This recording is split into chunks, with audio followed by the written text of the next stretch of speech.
Thank you once again for joining us for this, our day 2 of our research week focusing on the SDGs.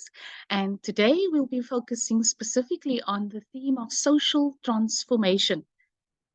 Just to welcome all our participants, all our presenters, we extend a warm welcome to you on behalf of the DVC of Research and Innovation, together with the Director of Postgraduate and Research Development, Professor Juliana Phillips. We just know as Professor Julie, of course, affectionately. And so warm welcome to everyone as we will start with our program for today. As you can see up on your screens, we'll be focusing on that theme of social transformation. We have Ms. Kirsten Dean, who will be our first presenter for the morning, and we will follow with regards to encouraging her to present to us for at least 15 minutes. And of course, colleagues, those of you who are part of the session, feel free to use the chat function so that if you do have any comments, if you have questions, if you have any comments to contribute, please make use of the Q&A session in the bottom section of your toolbar, so that hopefully you can jot down a few questions. We'll have all of our speakers first presenting, and then we'll be asking you kindly to queue your questions, your comments, obviously making sure that you identify very clearly who the speaker is that you'd like to pose your question to. And so without any further ado, colleagues, allow me then to introduce our very first presenter for today, focusing on the broad theme of social transformation. She is none other than Ms. Kirsten Dean. Kirsten is a creative writing master's student at the University of the Western Cape. She completed her master's thesis in June 2023. Congratulations, Kirsten, that explores the relationship between poetry and photography. She majored in English literature in her undergraduate degree and went to start her specialty in creative writing in her honors year. Kirsten has worked as a creative editor for her university and also tutored undergraduate students in English literature. While being a full-time student, Kirsten also spent the time working on the craft of her writing and finding her own unique voice. This resulted in the numerous publications nationally and internationally, including the Best New African Poets 2019, 2020, and 2022, in order for her to be able to also receive this anthologies. Kirsten speaks to us today and presents within 15 minutes on the topic of readjusting disabilities. Over to you, Kirsten. Thank you so much. Let me just share my screen, put it in presentation mode. Please let me know if the screen doesn't move. Sometimes it does that for some weird reason on my side. Thank you so much, colleagues and fellow presenters, for having me. I'm very excited to be speaking to you guys about the topic of invisible disabilities today, and specifically focusing on readjusting invisible disabilities through creative research. This presentation is part of a broader project that I would like to explore in my PhD, hopefully next year, as well as a forum and panel discussion that I will be hosting at the end of November.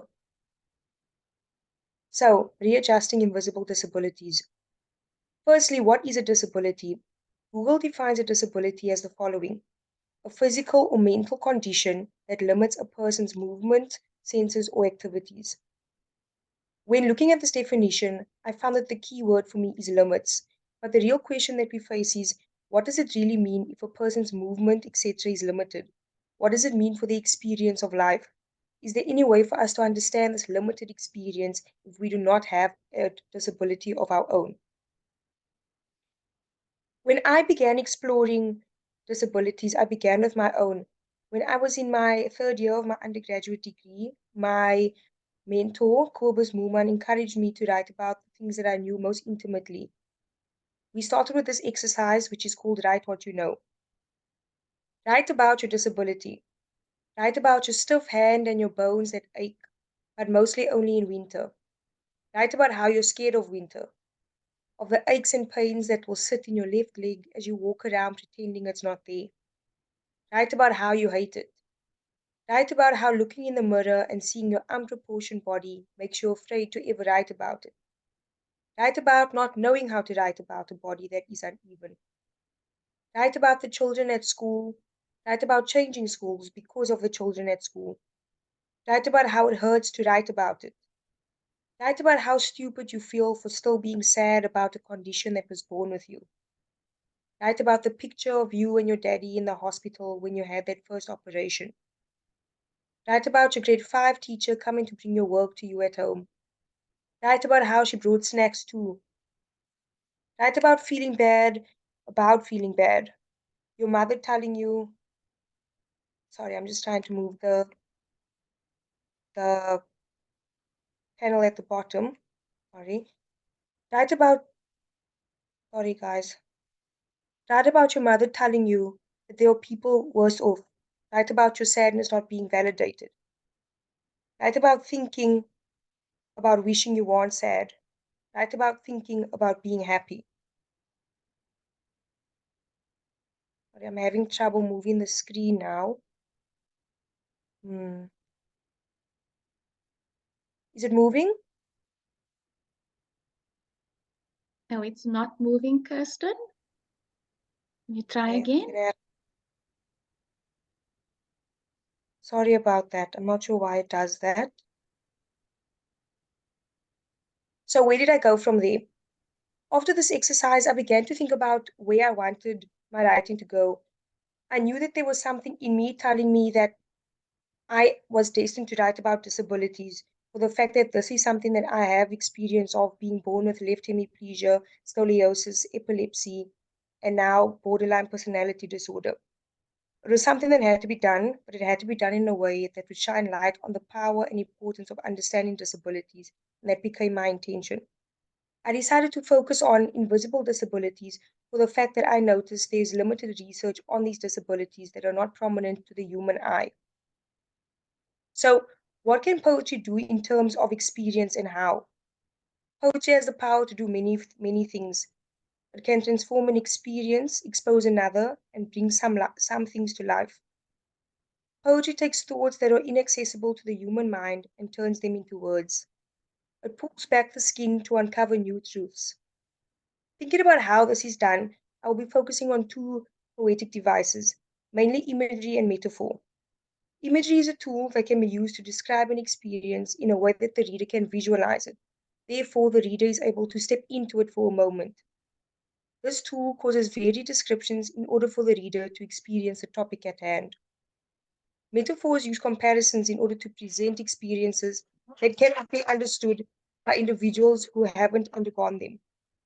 This tool draws on existing forms of life or imagery ideas in order for readers to gain an understanding of what the experience feels like and what individuals go through. This is a poem that I wrote about my own disability, the gooiness. My left hand keeps most of my veins. Because of this, I know to avoid kitchen tabletops and other sharp objects. I can't poke a hole in myself and expect the gooiness not to make a mess. I'm made out of green and yellow blood. Yes, it could just be the meds, but I prefer to think of myself as a creature. Two legs, but one bends more than it is supposed to. It cracks, doesn't break. There's no muck. I'm made out of different things. I avoid different things. So The Greenest is a poem that pulled on my experiences of having to be cautious because of my disability. For example, the line of having to avoid sharp tabletops. The poem wanted to express the dangers that individuals face every single day. To bring this experience to life, I decided to use metaphors and imagery. For an example, line 6, "I'm made out of green and yellow blood," uses the imagery of blood that is not the usual color of that of a human being's. This line decided to step out of the conventional in order to highlight the magnitude of the different ways in which a body with a disability functions and is made of. This was also a way of expressing the aftermath of a body not being taken care of. By doing this, the poem forces the reader to be exposed to the heaviness that those with disabilities face in terms of our fear of getting hurt. The Gooiness is a poem that really incorporates and expresses the ins and outs of every day that comes with having an invisible disability, the things we have to avoid, and the accommodation that it comes with. Little pains. It's quite pathetic, really, the fact that I'm in pain for the most part. But still, I only concentrate on the little pains. My nail broke in half tonight. I decided to paint onto my finger skin. It burnt, of course, but well worth it. The burn was pretty harsh and ladylike. My other pain is dressed as a boy, stubborn and angry. Other days, like today, it is my bowel movements that grab my attention. I haven't shat in 3 days. This makes my mother worry, and I'm sure my skin is tearing from the inside. My pain has found its way all around my body. Apologies, it's freezing again. Let me just go back.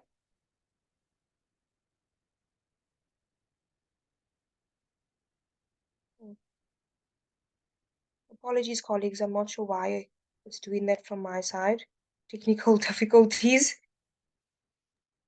Certainly technical difficulties. No difficulty with you, Kirsten. Yes. Um,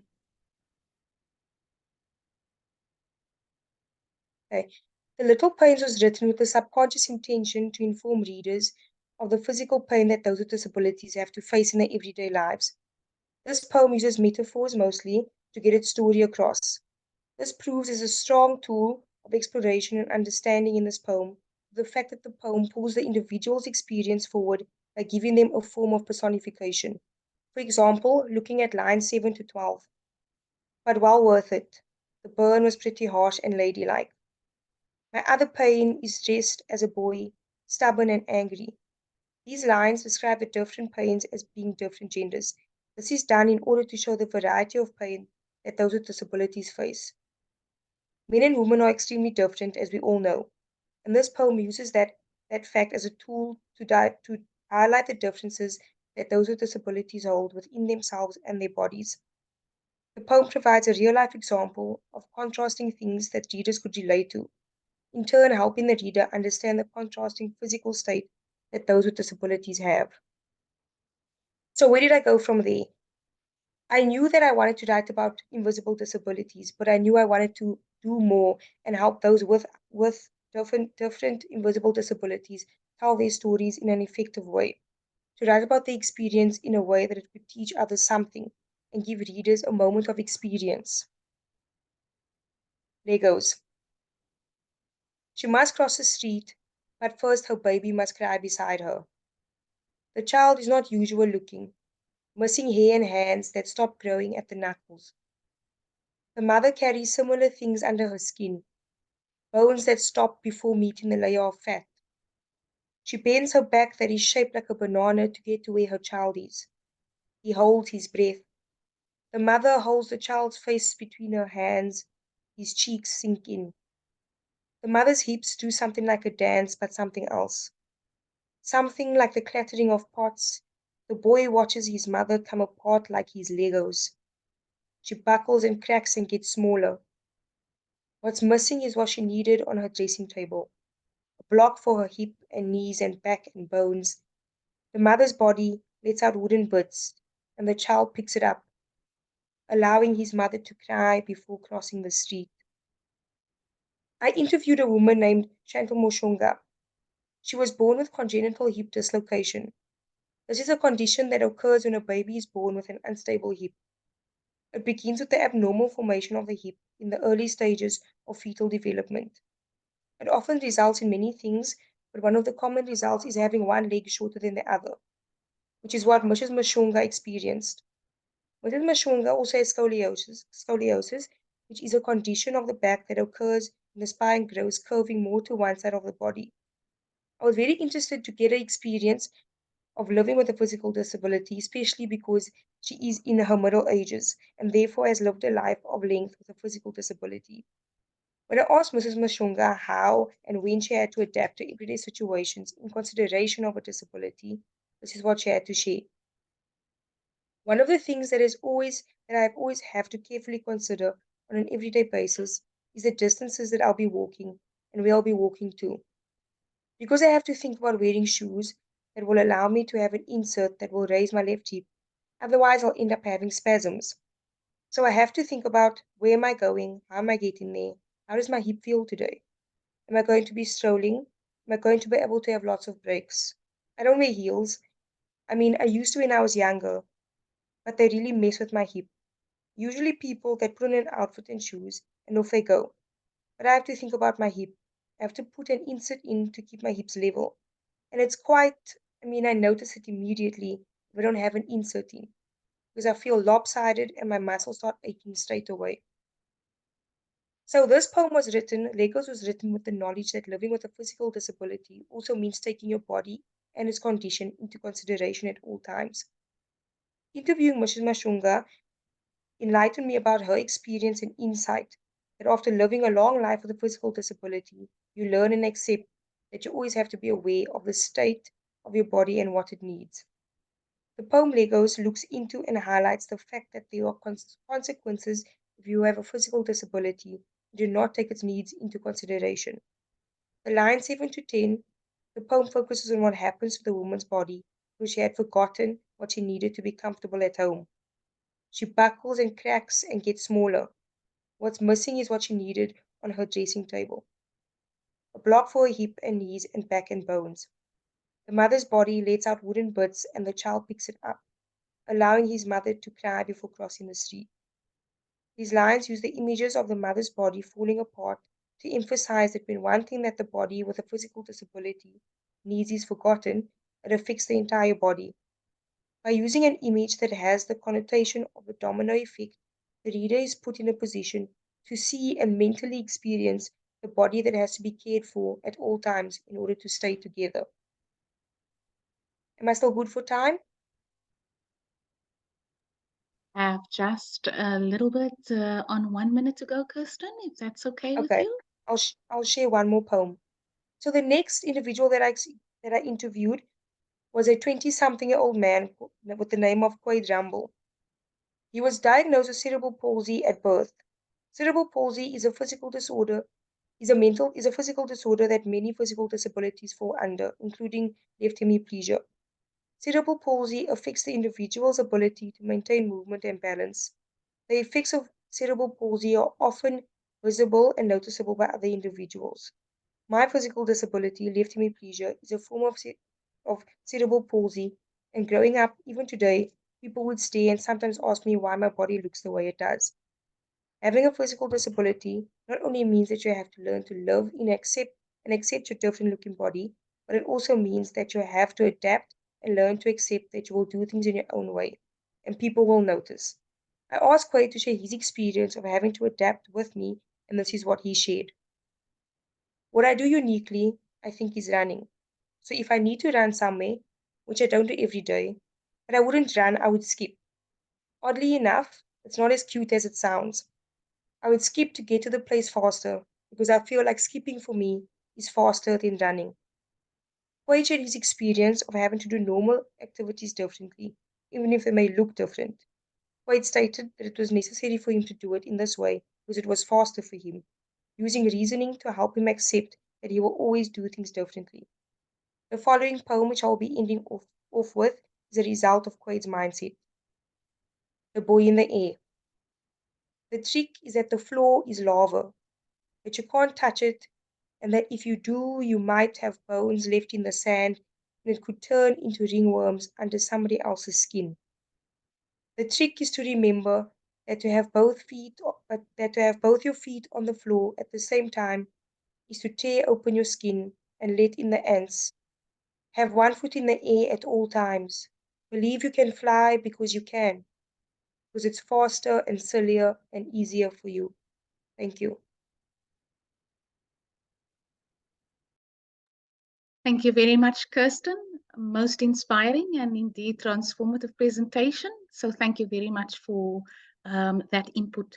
Colleagues, we are going to move swiftly along due to the fact that we would really like to make sure we stick to time. I'm going to hand over to our next speaker. I'm not sure if Lanisha is ready. Yes, she is. If she is ready, Lanisha is a social work graduate, cum laude, and is currently registered for a master's. Colleagues, I'm not going to unfortunately have time to read the entire bio. It's there for you to be able to browse through. I'm not sure, do we have online, Lanisha? Maxine, do you know? Or should I skip to Luvo? Is Luvo with us? Luvo, are you ready?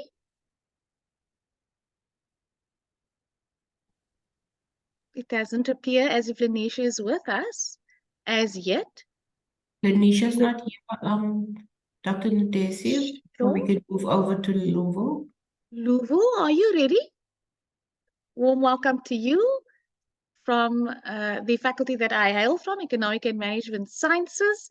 Luvo, we're going to speed you or catapult you to the top now. If you don't mind getting your presentation ready for us.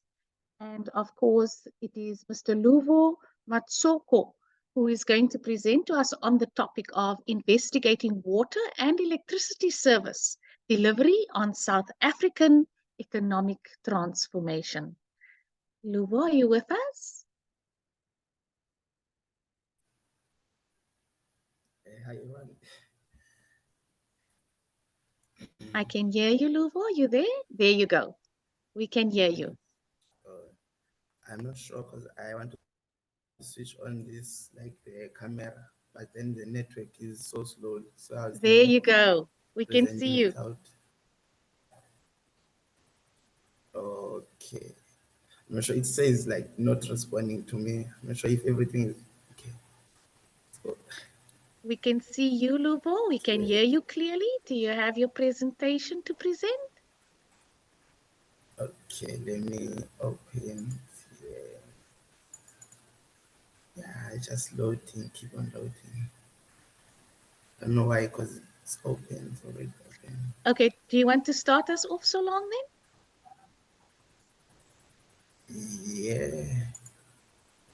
Okay. Do you mind if I can switch off the camera?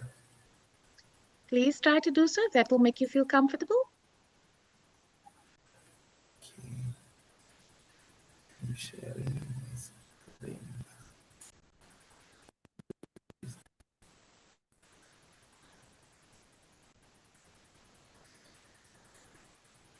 Oh,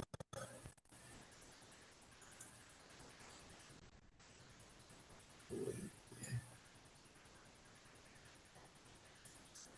Unresponsive. It says page unresponsive. And I'm sharing my screen, but I'm trying. It's okay. If it does not You let, respond, Luvo, you can just take us through your presentation. okay.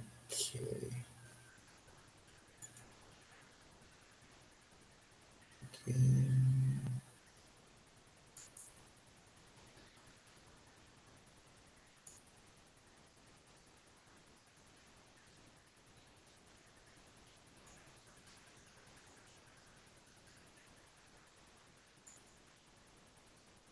Okay. Yeah. Can you see my screen?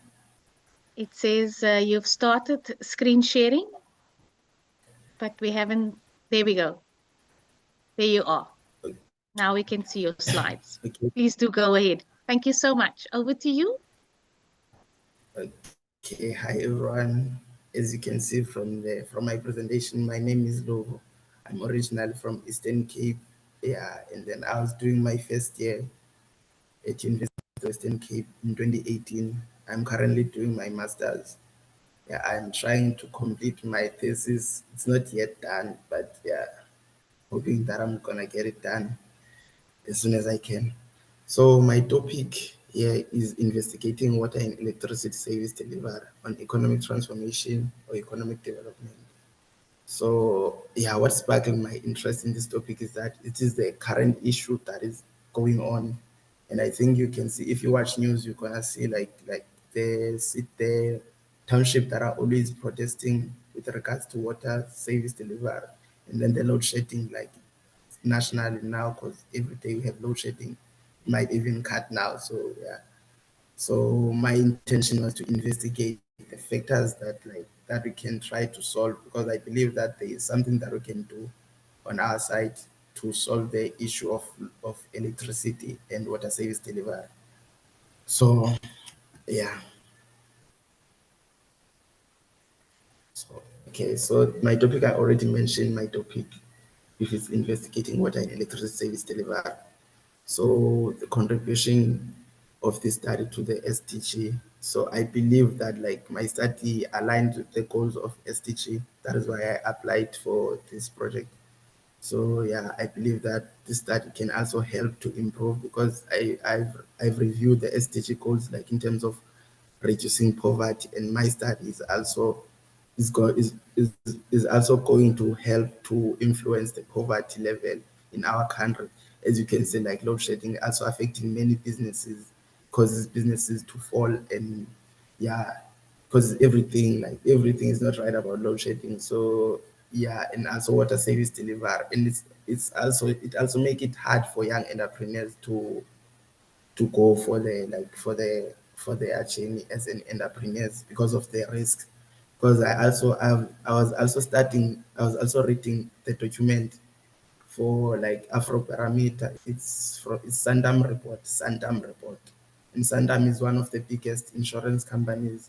So they classified like load shedding or electricity as one of their highest risks so far in terms of their businesses. So yeah, it's almost roughly 40% risk. So yeah, imagine if a biggest company that is making billions, like is also at risk with regards to load shedding, how far like it can be to the young entrepreneurs. Because yeah. So yeah, that is why. And then the aims of the research. Okay, I have the aim of the research of my research was to like investigating the electricity and the water and electricity service delivery. So the aim was to do a descriptive analysis of the factors that influence government in handling, providing reliable water and electricity service delivery. So yeah, I'm gonna investigate the quality of service delivery on our economic growth.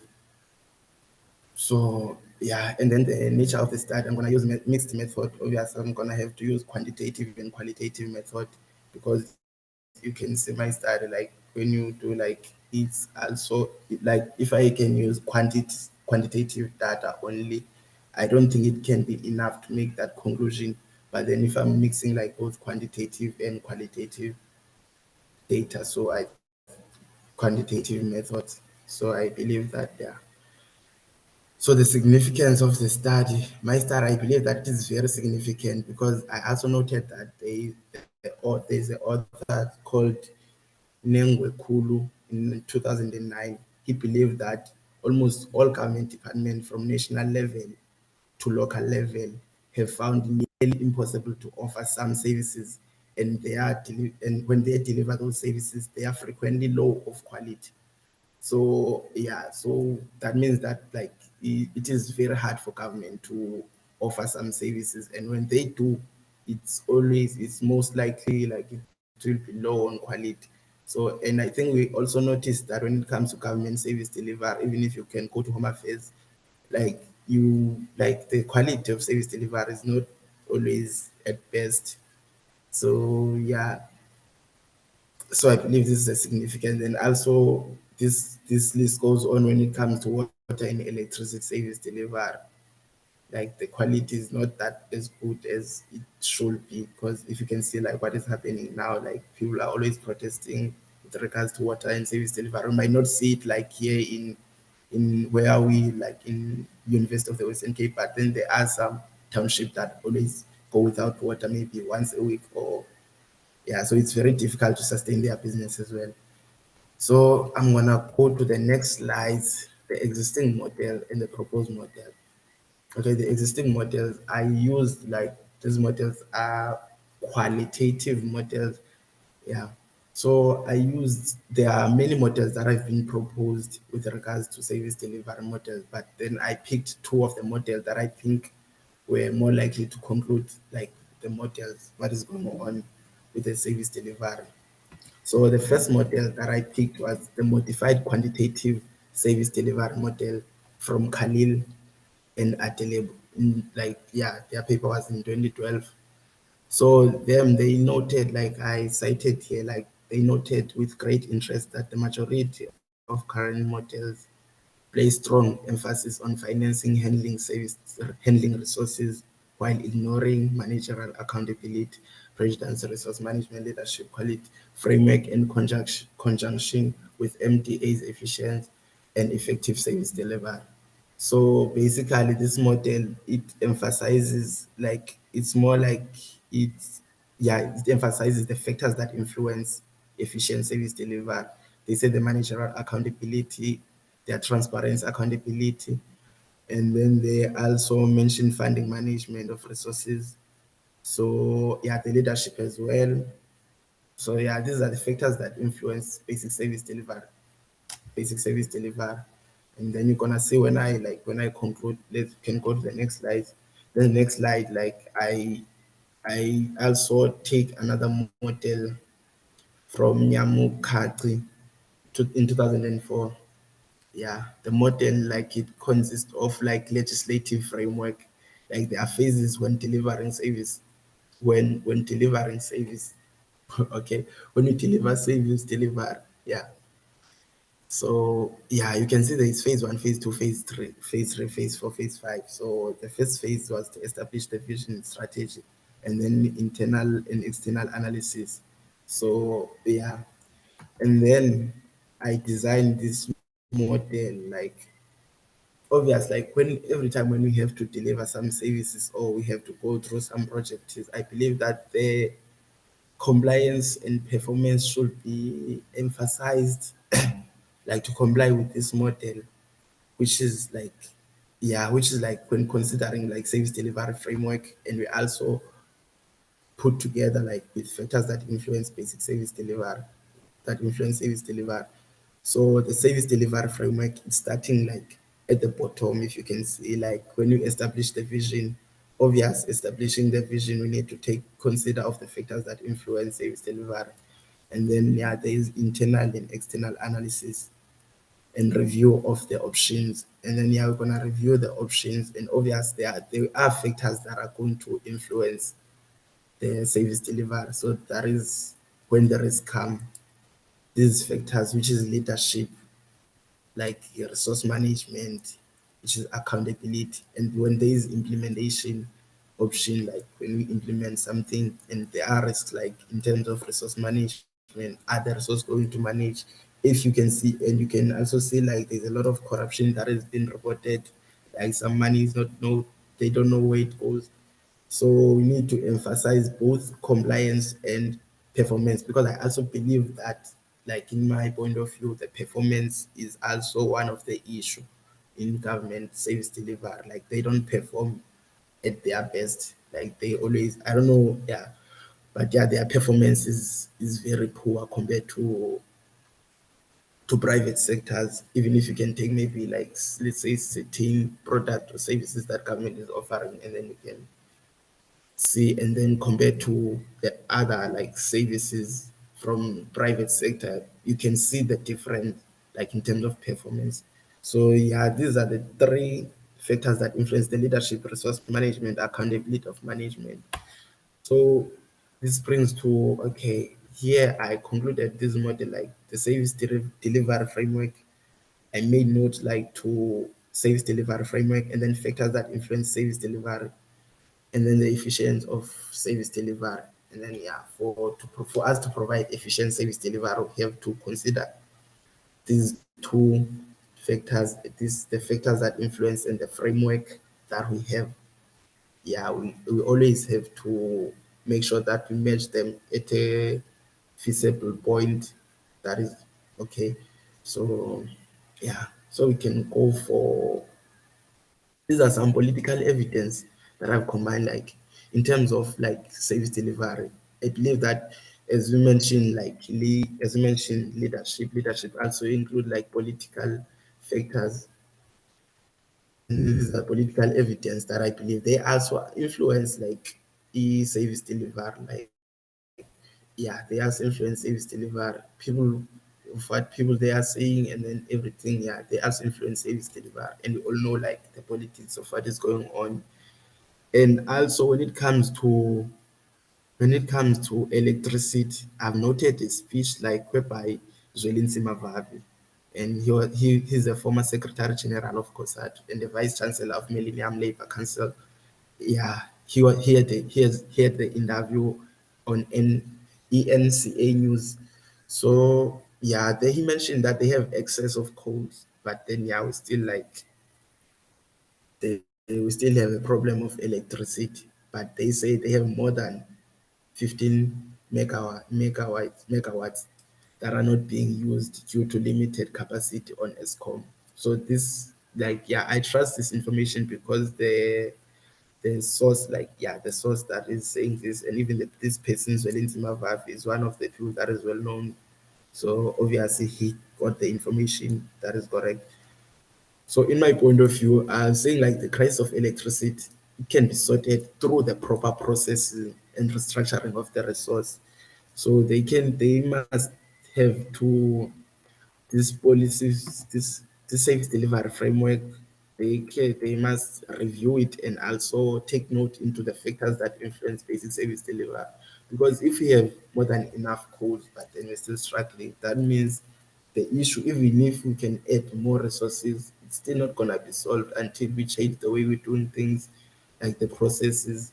Try to, yeah, the processes. I believe, yeah, the processes, because at some point there are some situation whereby you don't need to add more resources, but you need to think like outside the box of how we can execute this project, yeah, in an feasible way.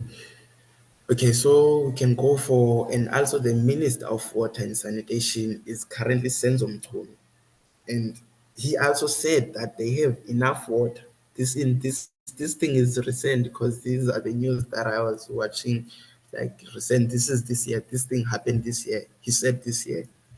Yeah. So yeah, he said this year on news. I can, if you need the source, I can also share with you. If you need the source, like I can show you the video whereby he was saying this. And however, the reports like have been reported that we might run out of water, but then the report have been reported that we might run out of water. So I don't know. So this is this thing that is happening. Like these people, they say like the political, like these people from politics, they always promise that no, everything is under control, but then when it comes to the reports, some reports, they say that we do not have, because this report that I noted here, but this was in 2012, it's not recent, whereby I'm saying, however, there's been reports saying in future we might run out of water. This I cited this in Treasury's 2012 budget review. It was in 2012. Yeah, it's more than a decade ago. So they mentioned that South Africa demand will exceed the availability between 2025 and 2030. South Africa water demand will exceed the availability between 2025 and 2030 if currently management practices are not improved. So I'm citing this. You have just So yeah, so this, less than a minute left, oh, Luvuyo. okay, thank you. Okay, before I can, that is why I decided that I will do my research based on public opinion. So my data, the data that I'm gonna use is from Afrobarometer. So yeah, Afrobarometer is one of the respected data. So yeah, so this data is using public opinion to, like, it's using public interview, just like States SA.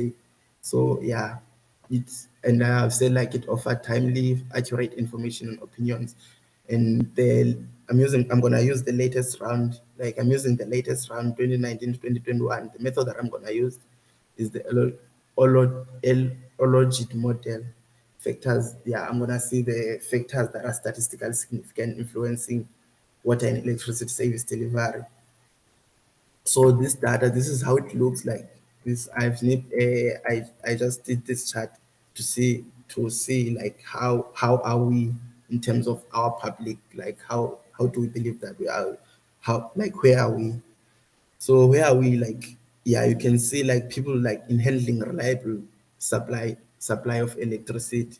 The total number of respondents is 1,600 people in South Africa, and then and then people, they reported that they receive a very bad service, 43% 0.3.5, and then the 19% 0.1, 19.13, 19.13%, they said it's fairly bad, and then they fairly well, and then the others, they refuse to say, like there's 6 of people that refuse to answer, and then 22, they say they do not know, and then they 13.31, they said the service delivery is very well in terms of providing reliable water and electricity service delivery. So I'm gonna do my judgment using this public opinion. And then also likewise in water and sanitation, we also have our reporting with regards to water and electricity. And we have like the percentage, like 40%, 40.25. They said it's very bad, and then 17.75. And most people, if you can notice here, most people, they reported that service delivery is very bad. And I think as much as like, yeah, it's a good thing, because like they're gonna, like, people, they do not like to accept bad services. So if we based our thing on public opinion, then that means we can be able to maximize to get one of the best service delivery. If we, because they can never lie to us, because they are the one who's receiving this service delivery. So yeah, and they will also give us that room of improvement, motivate us to do that room of improvement. So yeah, thank you for the Levuyo, opportunity. I think I'm going. Yeah. I think you've covered the gist of your presentation. Well done. Thank you, Levuyo. Yeah. There Okay. is Thank obviously an you. Thank you. opportunity, colleagues, to pose your questions in the Q&A, and then also for the presenters. If you can check the Q&A chat, for example, I think you, Levuyo, have a question already in the Q&A box there. Please try and see if you can respond to it in a real lifetime, or if you want to just say something towards the end. It's right there up on the screen, as you can see. That is directed to Levuyo. So please, attendees, participants, please check the Q&A chat so that you can hopefully respond to some of the questions, and also pose your own questions and comments in that area. Without any further ado, we stay in the Economic and Management Sciences faculty.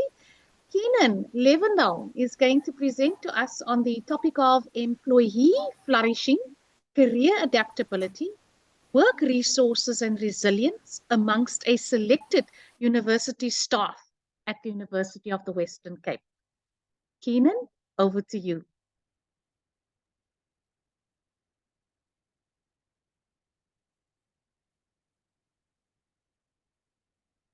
Good morning, everyone. Good Just morning, a Keenan. note to the coordinator. If I wanna, excuse me, a video. I think Maxine stopped the video on her side, because it says that you cannot start the video because the host has stopped it. All right. Let me know if I am visible. Yes, you are. Great stuff. Screen share. We can see your screen now. If you can put it into slide mode for us, that would be excellent. Thank you, Keenan. So, great stuff. Thank you very much. Thank you, everyone, for being here today. Thank you for having me. I do appreciate it. Today, I feel like a small fish in a big pond of knowledge today. I am surrounded by more senior and much experienced researchers, lecturers, theologists. But nonetheless, so my name is Peter Levendal. I am a master student within the EMS faculty. So yeah, let's get going. All right. So let's go back. So as the coordinator said, my research is on employee flourishing, career adaptability, work resources, and resilience among the selected university staff in the Western Cape. And just a little bit of a shout out to my supervisor, Dr. John Adara Big Bear. So I would link my study to SDG 3, right, which is good health and well-being, as well as SDG 8, which is decent work and economic growth. But I think in this case, I would lean more to SDG 8, which is decent work, as my focus is on the workplace and organizations. It's just a little bit of introduction or broader problem statement. So it is visible, or we can see in the literature, that employee flourishing and great adaptability have been receiving massive attention in the last decade, even more so in recent time. So organizations or workplaces are becoming more modern, right? Specifically post-COVID, where we are leaning more to hybrid workplaces. So modern in terms of complexity and the ability to transform the workplace. Right, so the current changes and the state that we are seeing in the economy or the marketplace is the career changes amongst various individuals in the form of career transitioning. All right, in addition to adaptability and the flourishing in the workplaces, as employees' ability to regulate is important for career success. So despite the prominence of employee flourishing and their adaptability in the contemporary world of work, little empirical research has investigated the mediating effects of trade factors in the relationship between career adaptability, work resources, and employee flourishing in the African education sector or the higher education sector. So therefore, the study will bridge the knowledge gap, right, that's observed in the literature, and to empirically investigate the mediating effect of resilience in the relationship between career adaptability, work resource, and employee flourishing in the tertiary education sector. So next, a little bit of research aim and objectives. My research aim of the study is to reiterate, to empirically investigate the mediating effect of resilience in the relationships between career adaptability, work resources, employee flourishing among the selected university staff. So it's to go down my objectives. So number one, which is to examine the relationship between career adaptability and employee flourishing. Number two, to examine the relationship between work resources and employee flourishing. And number three, to investigate the relationship between resilience and employee flourishing. Number four, to investigate the interactive effect of career adaptability and work resources on employee flourishing. And number five, to determine the mediating role of resilience in the relationship between career adaptability and employee flourishing. And number six, to determine the mediating role of resilience in the relationship between work resource and employee flourishing. So more towards the end, I will share a proposed model, which will be visually appealing in terms of diagram wise. All right. So significance of the study, so why the study is important in my opinion.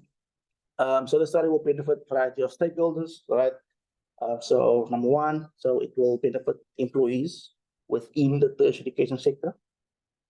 So in other words, it will foster critical thinking and expand knowledge on how employees can flourish in the workplace, and also using work resources at their disposal to aid in their career transitioning and adaptation, which is very important.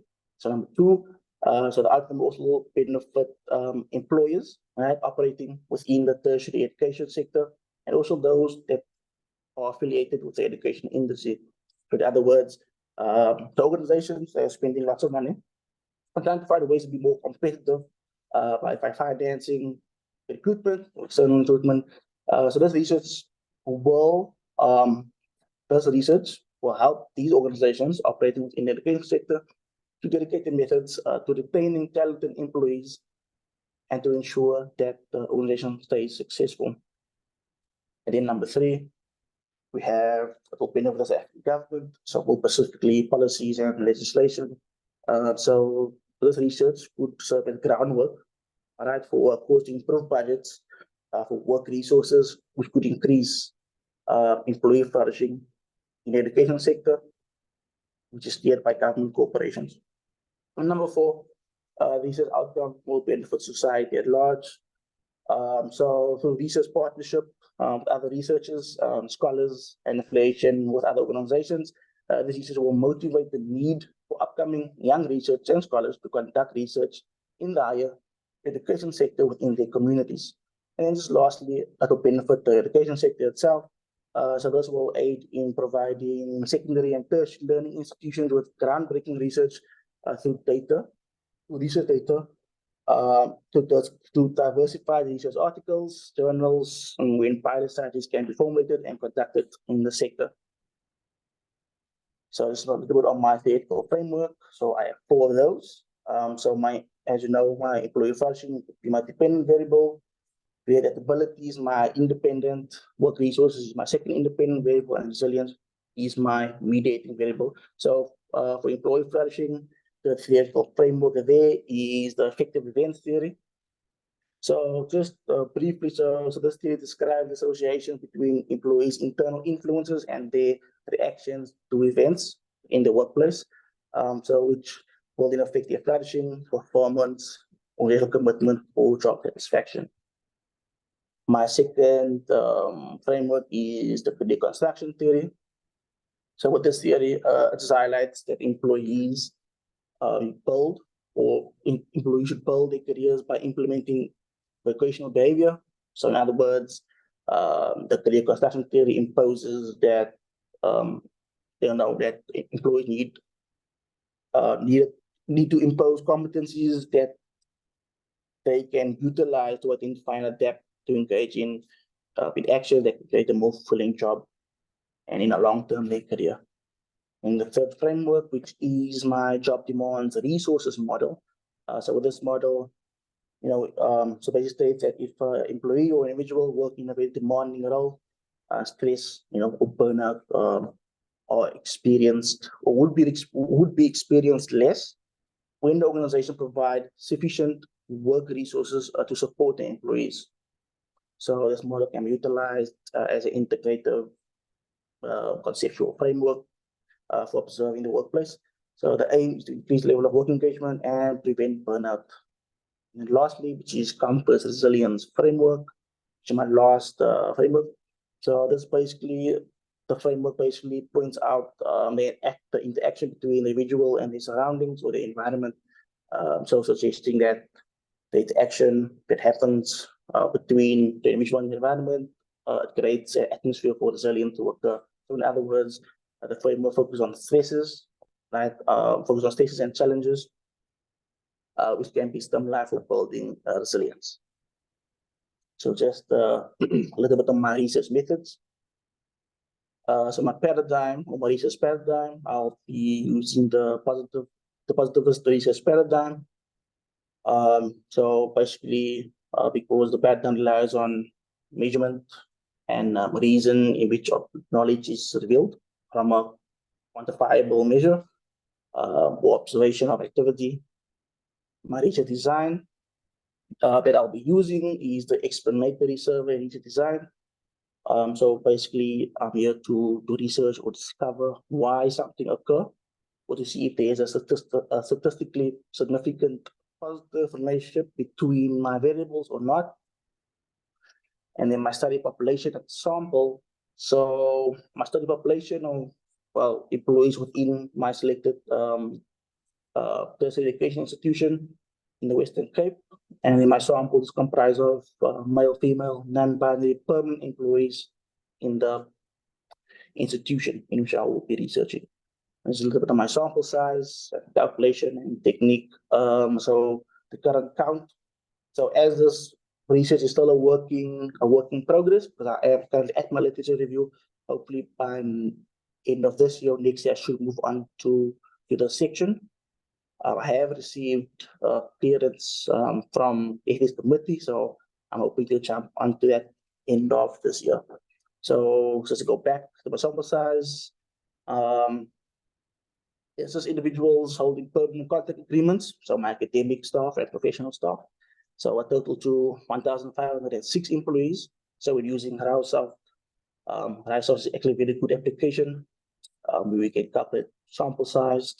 So based on certain criteria, so for example, 5% margin error, 95% confidence interval, and the response distribution to 50%. And the minimum recommended sample size amounts to 307 employees. And then I will be using the non-probability convenience sampling technique, just because that is appropriate for research and that the participants are really available and easily available to me as a researcher. In my next, a little bit of my research instruments. So check the time. Okay, so my research instruments. So just quickly, because of 5 sections. So first section would be obviously your demographic and employment status information on the individuals. And then my section 2 will just comprise of the flourishing at work scale. My section 3 will comprise of the career adaptability scale. And then section 4 will be relating to the job demands resources scale. And section 5 will relate to the pre-resilience scale. So I will be using short forms because if I had to use full forms of the questionnaires, it would be a massive questionnaire. But I think the short forms, as you can see, when looking at the consistency, reliability percentages, scores quite high. So I think that would be efficient. And then just lastly, so the semi-proposed conceptual model for the study in consultation with my professor. So as you can see, this is quite well, I think it's actually a very nice diagram. So it's just a proposed model of the mediation effect of resilience in the relationship between great adaptability, work resource, and employee flourishing. So in other words, this proposed model basically illustrates the hypothesized relationships between great adaptability, work resources, employee flourishing, and a mediating effect of resilience. So resilience is included as a mediating factor, because great adaptability, work resources, as well as employee flourishing could occur or could exist without the presence of resilience. However, the presence of resilience in the model may boost great adaptability, work resource, and employee flourishing. But nonetheless, to assume the relationships and mediating effect depicted in the figure are subject to statistical tests and confirmation by appropriate analysis. So once this is up and running, and once it is at least hopefully end of next year, I would encourage all stakeholders to peruse and see what the results are. So it's a little bit of references that are consulted. So we are looking forward to that, and we just need you to wrap up now because our next speaker is waiting in line. All right, great. So thank you very much, everyone. So I think that's about it. Thank you very much. Thank you. Thank you once again to you, Keenan, for the preparation, and we continue to wish you well as you prepare for the next leg of your particular study. Quite an interesting one. Please, colleagues, feel free. I see there might be another question in the Q&A chat box, Keenan, so check out if it's not for you. And then hopefully we can get back on track. We once again want to say thank you. We're going to hand over to none other than Professor Fiona Anciano, who is also part of the Economic and Management Sciences faculty, our former Deputy Dean of Teaching and Learning in our faculty. And so it's an honor for me to welcome you, Professor Fiona. Right over to you as you present on your topic, Shifting Sovereignty, the political impact of diverse citizens' practices of substituting for the state. We're looking forward to your presentation. Over to you, Professor Fiona. Thank you. Thanks, Natasha, and good morning, everybody. So a slight shift. I'm still going to be talking a little bit about electricity and water, as one of our previous speakers did, but we're moving on to politics now. And what I'm talking today about is the idea of sovereignty and service delivery. And I'm presenting this on behalf of a group of colleagues that have been working together on projects and on behalf of our politics and open governance research group in the faculty. So what are we doing in this paper? We're trying to examine the impact on the political ideal of state sovereignty when citizens substitute services that have historically been in the state's domain. So what do we mean when we say this? I mean, if you think about sitting there wherever you are in your room right now, have you got solar panels?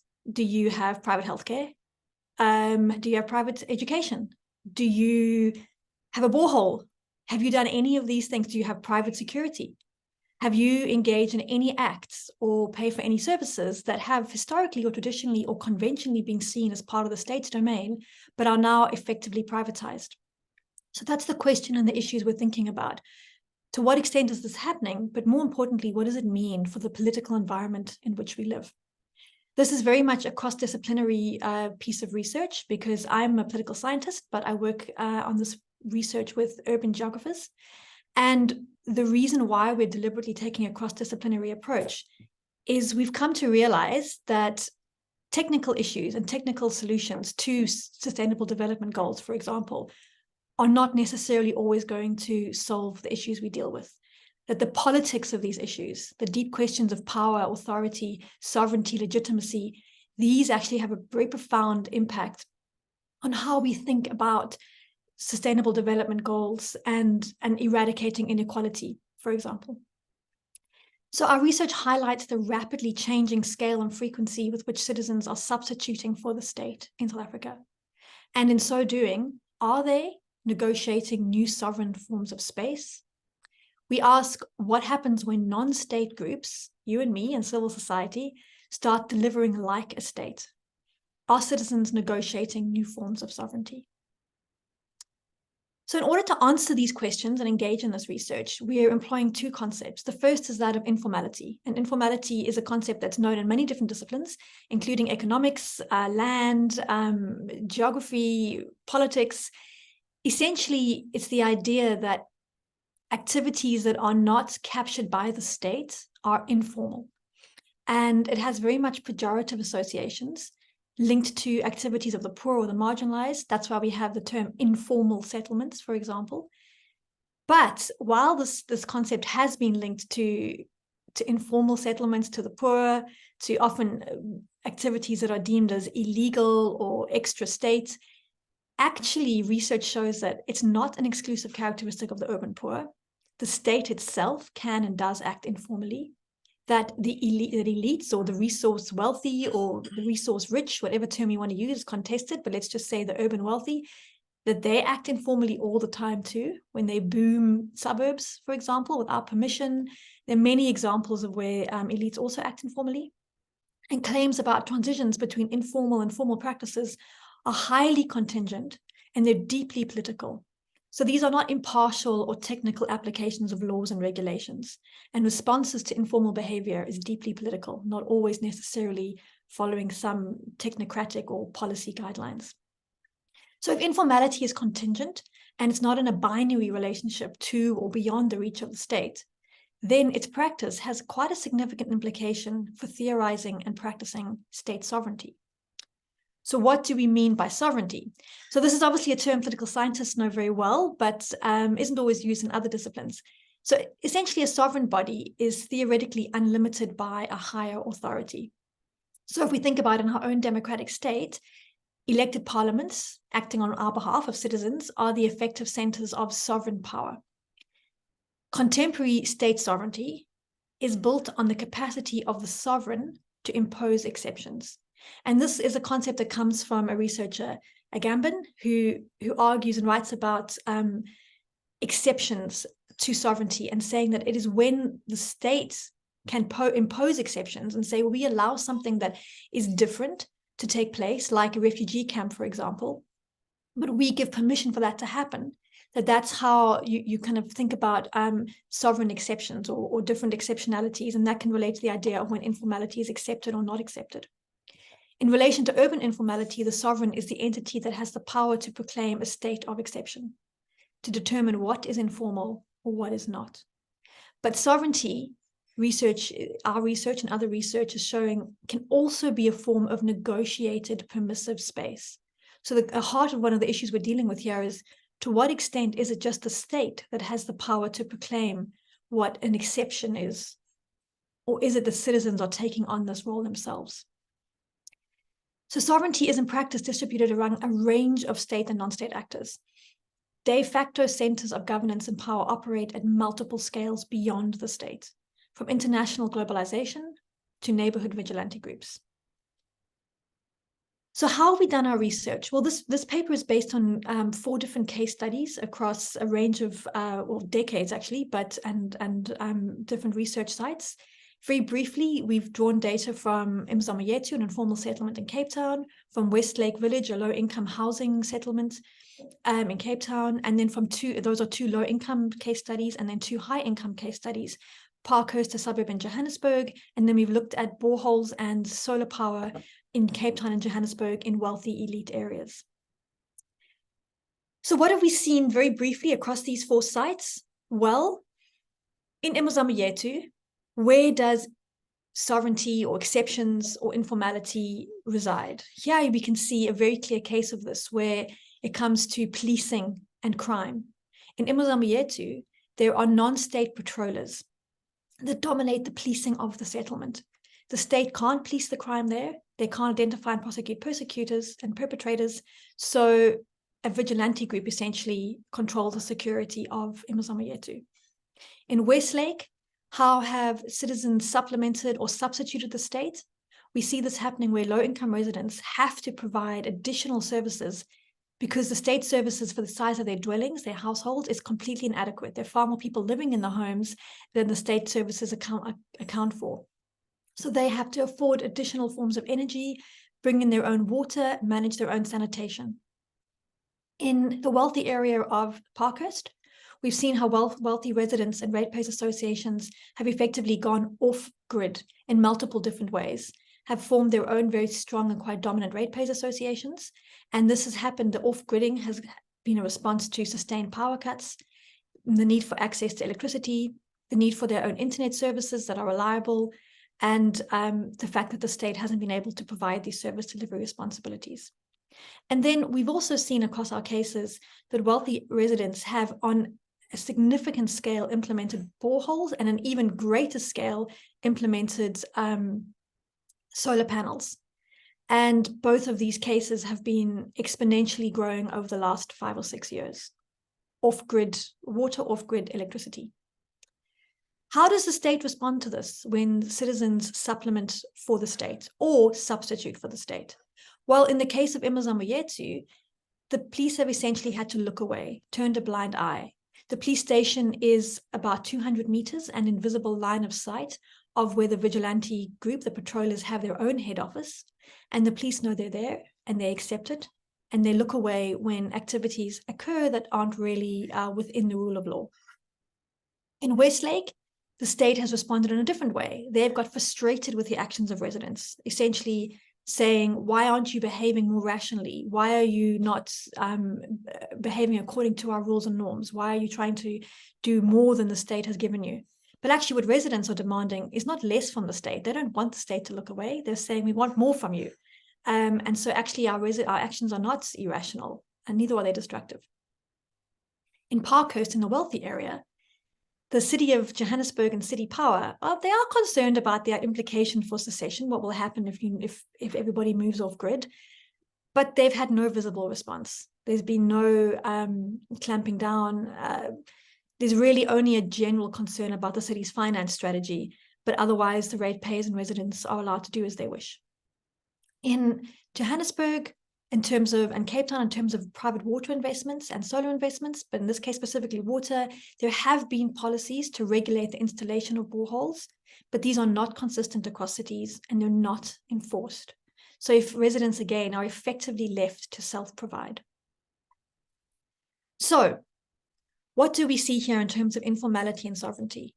Well, there is a spectrum of informal acts. There's extensive substitution of the state in the case of Imzamo-Yethu, where you have citizens claiming the monopoly over the means of violence. And the monopoly over the means of violence is normally a very core characteristic of a state, where you then have on the other scale a more moderate form of supplementing the state in Westlake, where residents aren't substituting, they're not replacing the state, they're just trying to build on and do more than the state can offer.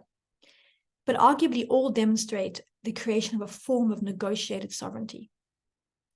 Residents as individuals or groups, like the patrollers in Imzamo-Yethu or ratepayers associations in Parkhurst, have deliberately created spaces of autonomy and authority over services that, according to regulations, and certainly according to the ethos of our constitution, are meant to be provided by the state. So we see here that sovereignty is being constantly negotiated. Again, just to reflect that sovereignty is the idea that there is no higher power than the state or no greater authority. But in this case, we see citizens are actually implementing their own authority. So where does the state sit in this relationship? So negotiated sovereignty is a reflection of permissive space. It's contested, it's made, and it's unmade. And this isn't new, by the way. Sovereignty's been negotiated in multiple societies forever. This is not a new phenomena. It's just growing at the scale, and it's growing at the depth of at the pace it's taking place. So both the state and society renegotiate what it means for them to set the terms of service delivery. And the state may be ambivalent towards or unable to stop these spaces of sovereignty. And this is a very important political question for our future as a country. Because we are seeing here there is no one sovereign. A citizen can substitute the state, but even when they're doing that, they're not fully sovereign either over all aspects of their life. They're only sovereign in that space and at that time. Another key issue is to reflect on is that sovereignty may be localized. When you put in a borehole, get solar power, when you police the neighborhood in which and replace the activities of the police force itself, this is localized forms of sovereignty.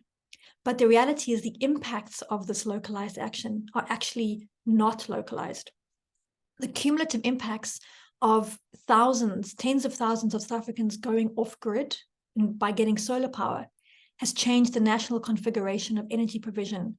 But it's also changed the ability of municipal governments to cross-subsidize from poor and wealthy areas because of the potential impact on the municipal income stream when the wealthy go off-grid and don't pay the same rates they were paying for electricity, for example. The claiming of sovereignty in these spaces, I think a third really important point here to note is that it's not an ideological or a political choice. All of our research across the decades, across these 4 cases, have shown that by and large, citizens don't want to be sovereign over these services. They actually have to supplement and substitute for the state out of necessity. This is not an ideological political choice. It is a choice of necessity. And they would, by choice, have the state for full service delivery obligations. And that is a very important issue when we think about social justice and long-term equality. So, to conclude, substituting for the state is now a daily act for many. And it's not only something we think about when we think of informality related to the poor or related to isolated clusters of elites. It's not happening at 2 ends of the economic spectrum. It is now happening along the entire economic spectrum. So we've demonstrated through this research that this points to changes systemically across society in South Africa. And this then raises the question of the nature of statehood in our country. What will sit at the heart of the social contract? Are we renegotiating our relationship with the state? And if so, are we doing it in an unconstructed, reactive way? Or are we doing it in a proactive, thoughtful way? Is South Africa a state that will provide an aggregate service across socioeconomic groups to prevent a splintered urbanism or the deepening of inequality? Because when you don't have the state aggregating service delivery, when you have citizens implementing their own service delivery and substituting or supplementing the state, what body then is able to ensure that they are aggregating to oversee social justice and to try to reduce inequality? Is it our state that will shrink in on itself? Will it provide a minimalist neoliberal infrastructure? Or can we still be the state that the Constitution had envisaged? Thank you.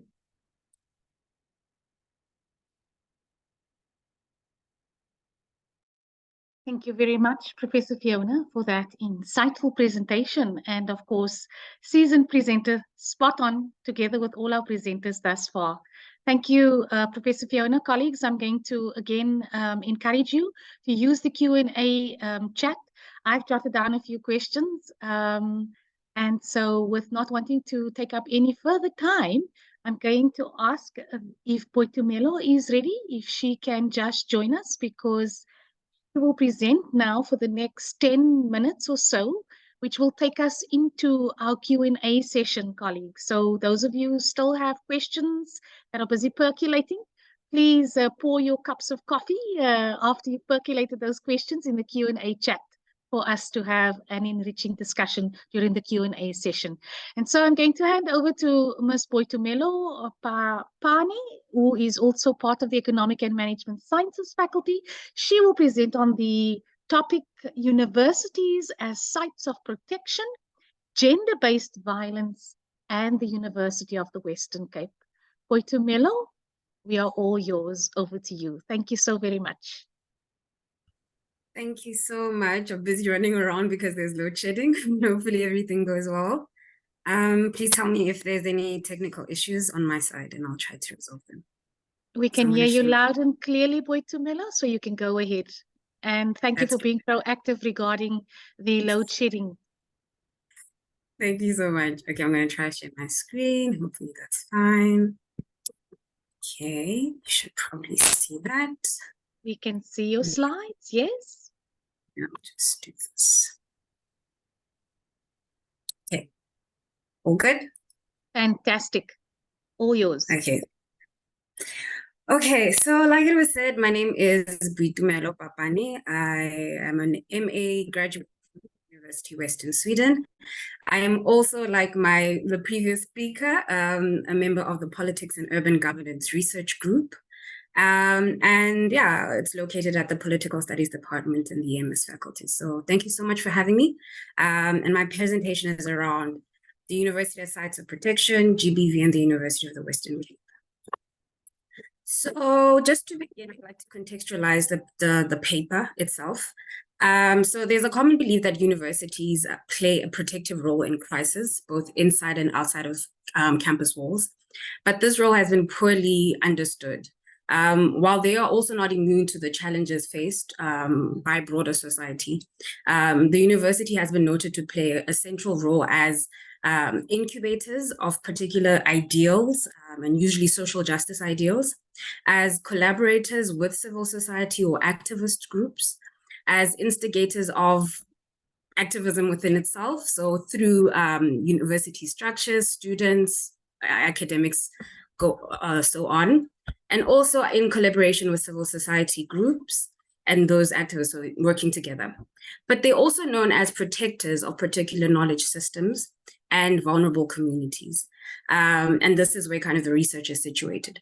So in collaboration with the UNESCO Chair in the Protection of Human Rights Defenders and the expansion of political space, that's how the Center of Applied Human Rights at York University, the chair's name is Paul Greedy. We've conducted research, and this research speaks specifically to that Sustainable Development Goal number 5, which is equality. And this is where the paper finds context. And we asked the question around the protective role of the university during times of crisis. What is the role of a university, particularly like UWC? And we have conducted ongoing comparative research in light of that. And it's included University of Makerere in Uganda, University of Western Sweden, University of York in the UK, as well as UWC. And we've reflected around what the protective role in UWC is, but this kind of paper that I'm presenting now is specifically in relation to UWC as it relates to gender and gender protection. So to begin, maybe it's firstly, we need to understand what we mean by the idea of protection. And we have a protection continuum that we've kind of created, and we've already published work around that, as you see by the citation below. The idea is that protection within university spaces occurs on a continuum. So you have the first side, or the far left side, which is the neoliberal governance. And that idea is that universities are also contributing to some kind of market relations. They also need to maintain an image. And through that, they have some kind of protection that seems to also link to an outsourcing of resources and a need to uphold values, but these values are usually considered in theory. And then on the middle ground, we have, okay, direct institutional protection.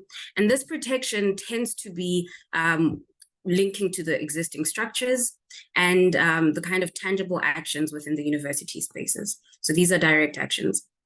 And then we have radical protection, which comes in the form of your activism, your radical innovations within the university. And we see it throughout. But again, universities can fall under this as a spectrum, and it kind of depends on what action needs to be taken, or if there's a crisis, what kind of university we're dealing with, what time it is. So it depends. So it's a very contextual phenomenon. With that said, as an investigation, the paper explores the protective role of the University of the Western Cape, particularly as it relates to gender-based violence. So the first thing that we noticed, or I noticed in the paper, writing it with my colleague, Prof. Anciano, is when it comes to comparative work, you tend to see the similarities across cases. So one thing that we noted is that the current work, the current conceptual framework of gender-based violence is different across the full university. And it highlighted a need to locate our understanding, specifically at UWC, with a critical view of the context we're in. So beyond the differences found in the university's protective role, so our study at least accommodates that with the continuum understanding of what protection is. So it accommodates like the issues around, okay, protection might come across as a different term within the different locations. But when it comes to gender-based violence, there were differences in what constituted GBV, how it can manifest, and what it means, what gender means, and what violence means, and other key concepts related to the gender-based violence theory. Borrowing from constructivist or grounded theory, which seeks to understand concepts through empirical data and reflections of socio-historical contexts and situational conditions, it was important for us to assess GBV in relation to that. So in reflection of the data, there was a need to look at gender-based violence through, for instance, a decolonial lens, a history of apartheid, the kind of contemporary problems within the context that we're dealing with, economic and social cultural conditions, including also the breakdown of family structures, the normalization of violence, moreover, the continued legacies and current issues in governance, labor and employment, and regional development. So you have these kind of concepts that you see on the right of the presentation slide, but then we also need to include institutional corruption, for instance, or the idea of resilience, because then, okay, if there's institutional corruption, what do people do when they can't actually use institutional protective mechanisms? Then we have obviously political exclusion, histories of apartheid, democratization, because we are in a process of democratization, decolonization, regional development, not just rape. What does it mean in African context? Possibly corrective rape. And just it goes on and on and on. Normalized use of violence, particularly in our context, substance abuse, depression, tradition, and it goes on and on and on. So to kind of situate the research and in empirical data, just linking it to the idea of grounded theory, we have a mixed methods approach, recognizing that we can't actually use a singular approach because this is a very complex phenomenon. So we use a mixture of baseline review of institutional values, policy, protective structures, mechanisms, efforts on a departmental level, and key innovations and experiences. And this is usually desktop work. And then we have qualitative work as well, which is semi-structured interviews, including students and staff in protective structures, as well as focus groups. Then we have the more qualitative work, which is surveys, as well as a curriculum review of gender mainstreaming across faculties. And the table you see on the right is exactly that. So this is an example of some of the data we collected, just kind of surveying the curriculum, particularly number of modules that make explicit use of gender in their curriculum per faculty. That's a jump. For some reason, I jumped. Okay, there we go. So what do our findings say? So the findings say that UWC is, it reflects border society and the dominant narratives around GBV, which usually look at GBV through the lens of violence against women and puts uneducated, unemployed women as particularly vulnerable. But ultimately it's relatively safer than greater society. Our findings also reveal that this is also rooted in the values of UWC, so the transformative values of UWC as the intellectual home of the democratic left.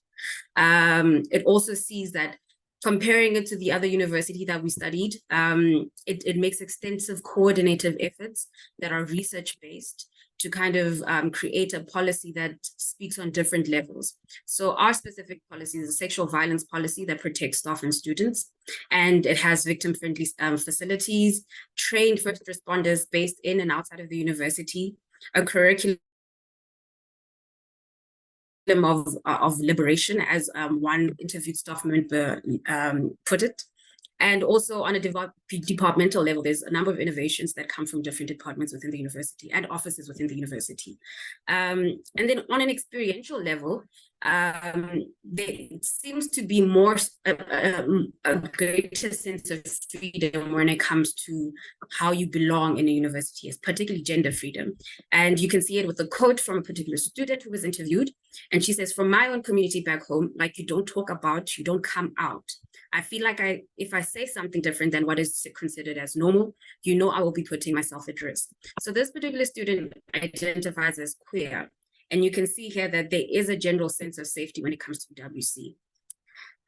Obviously, we also have our protective mechanisms. And here we have a table that outlines, a graph that outlines knowledge around these protective mechanisms.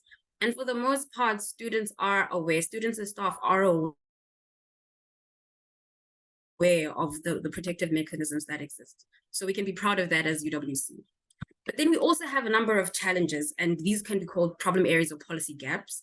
The first would be prevailing gender constructs and on campus, and campus itself being a highly sexualized and gendered space, from the allocation of roles within the university, as well as student residences and recreational spaces.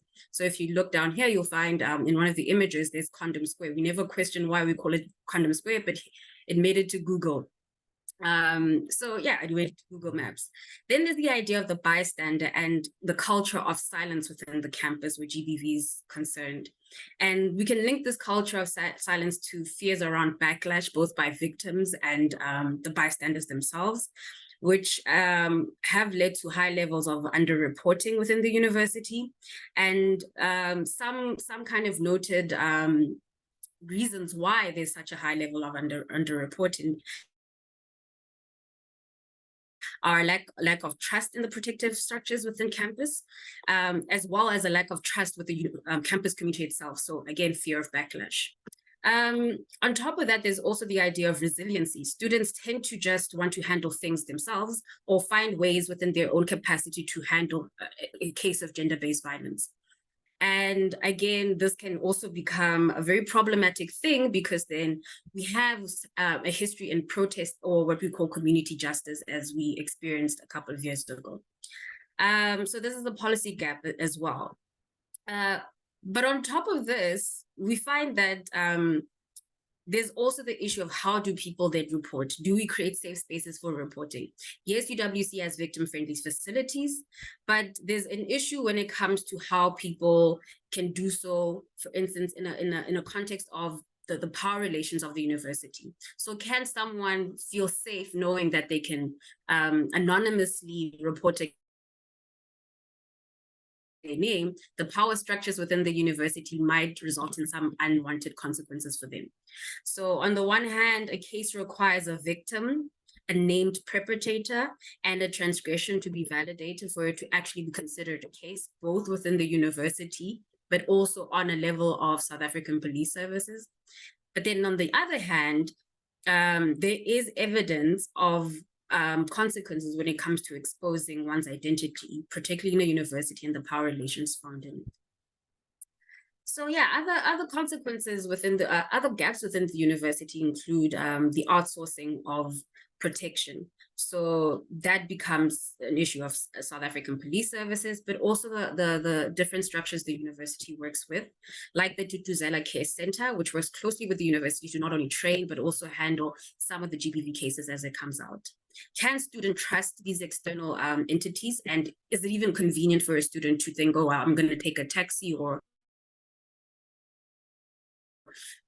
whatever the form of transportation they're using to go to these centers to seek out help, and is there guidance and what protective mechanisms from the university actually assist them in this in these activities. There's also the issue of outsourced staff, particularly general staff workers. The issue here is staff turnover. So if you have skills development or familiarization with GBV protocols, what should we do if a case of GBV were to happen? What does it happen? What happens in a case of a residential general staff member who is a cleaning lady and has familiar relationships with a student, and then doesn't really know the protocol of the university? Can we provide them training? And if we provide them training, is there a risk of staff turnover or them moving to another organization just because we outsource them? So these are the kind of challenges that come up. Obviously, a university is hierarchical and there comes challenges with that. And there are faculties showing more progress than other when it comes to GBV awareness. So there needs to be more of a coordinated effort, and yeah, these gaps are some of the challenges we picked in our research. But I want to draw your attention to the quote at the bottom of the slide, and it's specifically about the idea of the individual versus the institutional level efforts. Which is one of the key issues that we have at UWC, where we have pockets of people doing the work, but it doesn't really translate across the institution. And we are individuals ourselves, so maybe this is something we need to think about. And this particular quote is from a staff who provides protection within the university. And he says, our ladies know they've got beautiful bodies. They work with towels just like this. And our gents, remember the Bible talks about the man as the hunter. They are looking and imagining all that, what is behind it. So this is a quote from an interview we conducted with in charge of providing protection. This is an individual. So what does it mean to have individuals with these kinds of ideas existing within a university that's trying to transform ideas around gender-based violence, gender equality, and move away from victim blaming? So yeah, that's part of the problems we have within the university. So in analyzing and considering am I okay with time? We have just less than 1 minute left, Boitumelo. You're doing good. Doing good. Less than 1 minute to go. Okay, wrapping up. Thank you. Okay, great. So just wrapping it up, considering what we have with the kind of gender-based violence theory that currently exists, it's imported from the West. It's also not languages that we traditionally use, let me put it that way, particularly for the decolonial lens that is positioned in grounded theory. Ideas around gender and violence are relative. Sex in UWC specifically is transactional, i.e. it's relating to money, spaces on residence, departmental positions, etc. Even the idea of space is gendered. The idea of a victim is also coming with its own kind of contextual-based understandings. So how do we begin to center or add to the concepts within the gender-based violence framework in order to critically understand and then address the issues? So I have a question here that kind of helps us think about an example of how this would go. So asking yourself, what is a bystander? Which is someone who experiences something indirectly in an African context, especially a context that says we are based on community and Ubuntu. Do we have a bystander? And then secondly, considering the kind of continuum that we're using for protection, UWC is at a constant movement between the protection continuum, from the neoliberal to the radical action. And the key question that we need to ask ourselves is, how can we start repurposing a university like UWC for social transformation? And how consistent do these efforts need to be, not only over time, but through the departmental structures, from individuals up until the broader institutional structures. So let me leave it there. Thank you so much. Thank you very much, Boitumelo. Much food for thought, which you have shared with us. Quite a rich study and really quite informative. I think when we think of South Africa, and gender-based violence, there are many, many questions. And I have jotted, as I said, 1 or 2 questions, But I just wanted to thank you, together with all our other presenters here this morning, for a really robust and interesting, thought-provoking presentations that you've delivered, colleagues. I am going to open the floor now for questions. Maybe some of you have not posted your questions in the Q&A. We have just around I think a little bit less than 10 minutes for questions, for comments. I see in the chat, Q&A chat, that is, there was a comment, a question, of course, I think firstly was posed to Luvuyo. Luvuyo, your question in the chat was as follows. And perhaps here, colleagues, if you'd want to keep your cameras on, if your bandwidth is okay, if it's not going to interfere with load shedding, by all means, please do so. So the first question, Luvuyo, is posed to you in the chat. Are you saying, and this is from an anonymous attendee, that service delivery is dependent on infrastructure development, political will by leaders, and effective management? Would you have some thoughts on that for us? Maybe you can just unmute yourself, please. And please, colleagues, if you do have a question you'd like to pose, as we are going through the Q&A session, this is obviously an open session to discuss, some aspects and questions or comments that may have been popping up, or as you're listening to the presenters responding to these questions, please feel free to unmute yourselves and pose your questions freely while we have this time to do so. Luvuyo, is Luvuyo still with us? Luvo? So, there you go. Luvo? Can you hear me? Yes, we can. Can you hear us? Hello, Anonymous. Yeah, your question, your question, I've also, yeah, I can hear you. Hello? Yes, you can go ahead. We are listening to your Just response, froze Luvo. now, but you are okay. Hello? Yes, can you hear us? Okay, I was saying your question with regards to the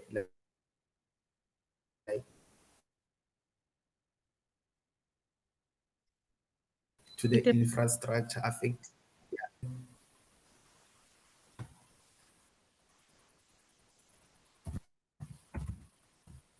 Luvo, are you still with us? We can't seem to hear you.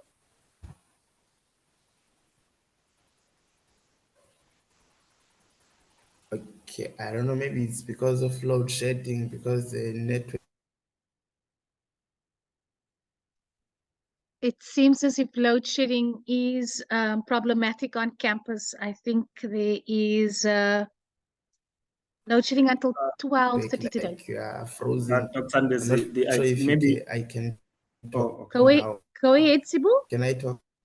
No, Yes, I wanted please. to say that I can see Hello? Luvo is experiencing some challenges. Maybe he can actually answer by writing on the chat. You can then read out the response.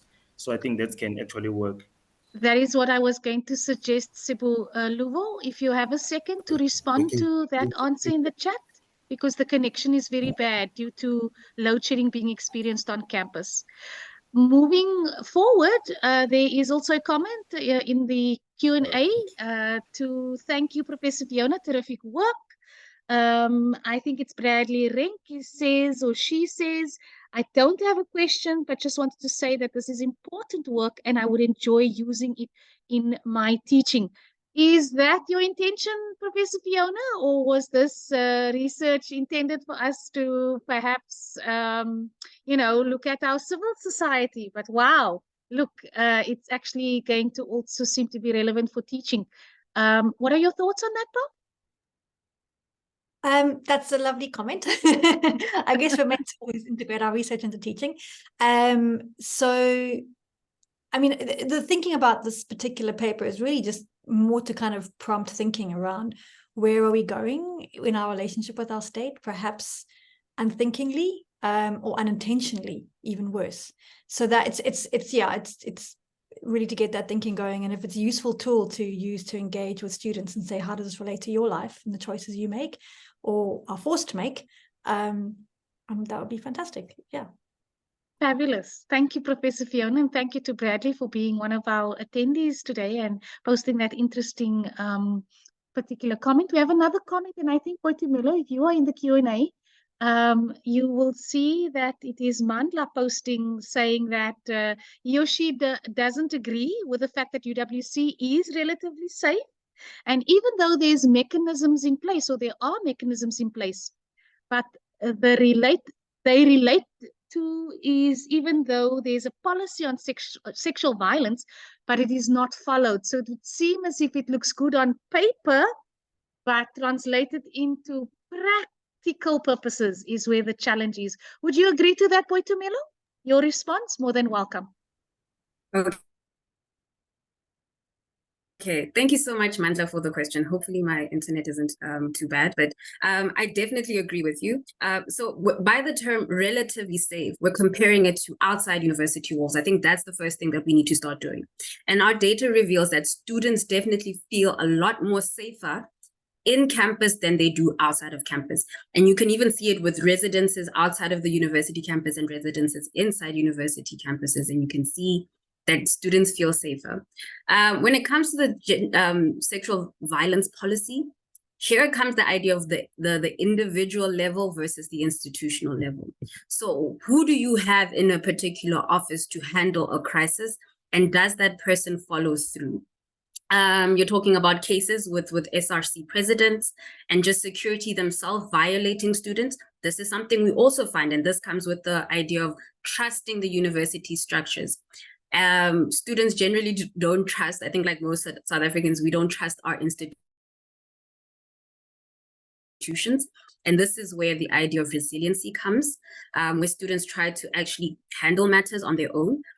When it comes to power relationships within the university, SRC president, SRC, whoever is infringing on their power. This is also a key data finding that we have, where we see that power dynamics within the university also contribute to the kind of violence that can happen in student vulnerabilities in general.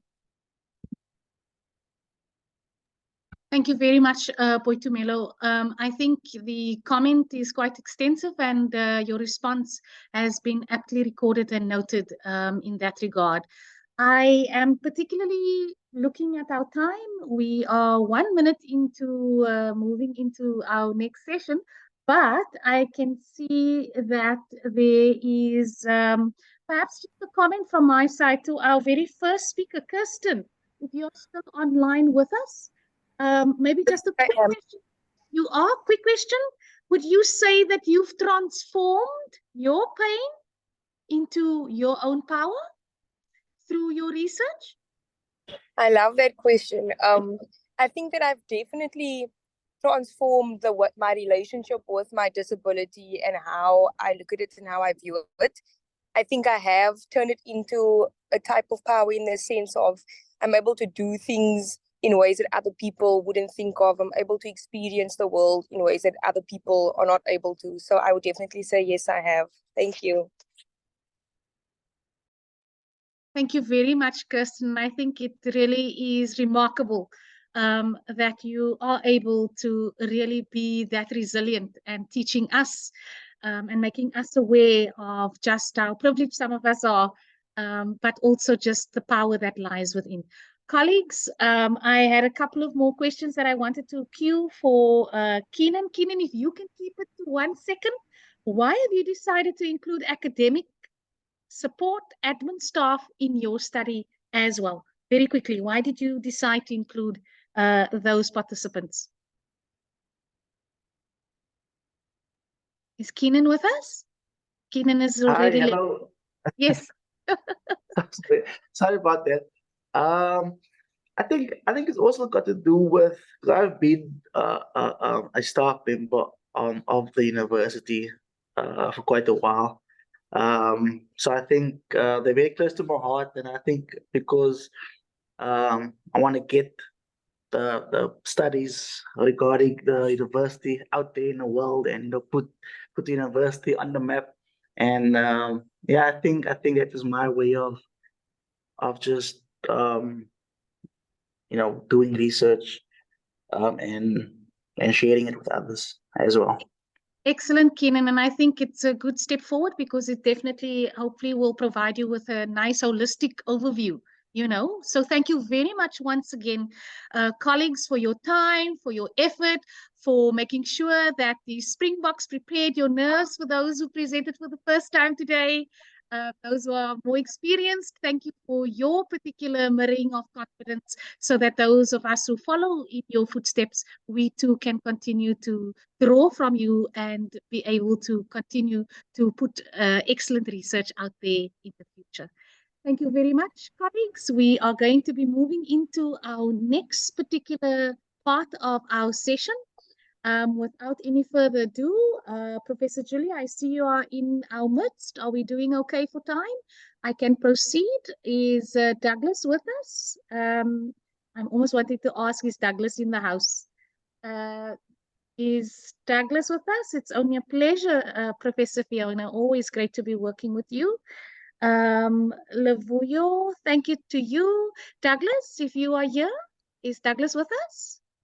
If Douglas is not with us, we are going to move swiftly along to ask if Professor Brighton is in the house or in our midst. If he is not with us, then I think we could probably move to Sibu. Sibu, are you with us? I hope you don't mind me calling you by the shortening of Sibu Siso, that name Sibu. So Sibu, you're going to be presenting to us at this point in time on the topic of the conundrum of aligning Uzbekistan custom with constitutional values of gender equality for widows in customary marriage. And Sibu, you hail from the law faculty, and we look forward to this very, very interesting topic that you are going to be presenting to us around. Thank you very much. Over to you, Sibu. Thank you very much. Let me try. Let me know when you see my screen. Sure. We can see you. Okay, that's great.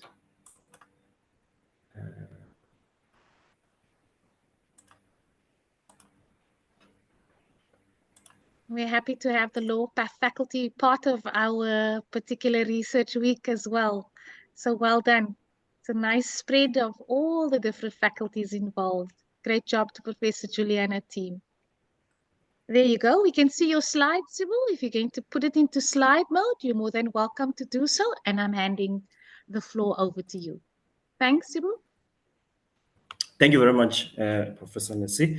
My name is Sibusiso Melungubane, an alumni from, of course, UWC. I did my master's of law in 2021, graduated in 2022. So this is actually a paper from one of the chapters of my mini dissertation. It titles The Conundrum of Aligning Ukuzila Custom with Constitutional Values of Gender Equality for Widows in Customary Marriages. So the overview will be the introduction, the problem, the discussion, as well as the conclusion and recommendations.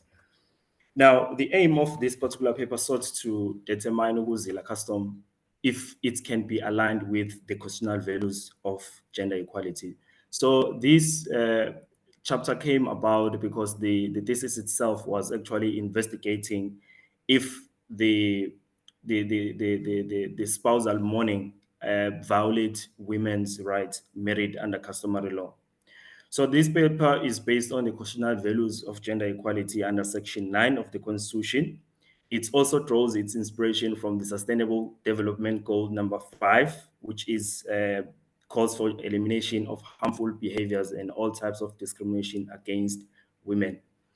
So the assessment to actually test if the Ukuzila custom can be aligned with gender equality was done following Huxon v. Lane case. And this was the constitutional case where the test was determined, was actually formulated to determine if the discrimination is unfair. So the results of the paper will show there's this discrimination primary against women is still practiced through the custom of ukuzila, even after the human rights laws were put in place to actually address the harmful cultural practices. So in order to achieve the social transformation through gender equality, I then concluded that ukuzila custom must be abolished and be deemed unlawful. So for those who might not be familiar with ukuzila, so it's actually a spousal mourning, which is mostly practiced by South African communities, mostly in rural areas, by women upon the death of their husbands. So it is actually differentiated into three phases. The first phase is the sitting, which is done immediately after the reporting of the death of the deceased or of the husband. So here, the widow is expected to sit on a mattress and cover herself with a blanket. She is not allowed to speak. She is also not allowed to move in and out either of the house or of the yard until the burial. So after the burial, the widow is also expected to wear the black garment known as inzila for a period of a year. So even with that particular garment, a widow is still restricted. The movement are still restricted. She is also not allowed to eat in general social gatherings. She is also not allowed to mingle with church members or with any person who is actually not of the family. So she is kind of avoided at all costs because she is perceived to be the harbinger of the bad luck or of the dark cloud. And then the last phase after a year is cleansing. So cleansing is differentiated into two. Some villages, the research shows that they actually do sexual cleansing, where men will be appointed to sleep with the widow to actually cleanse the spirits of the deceased husband.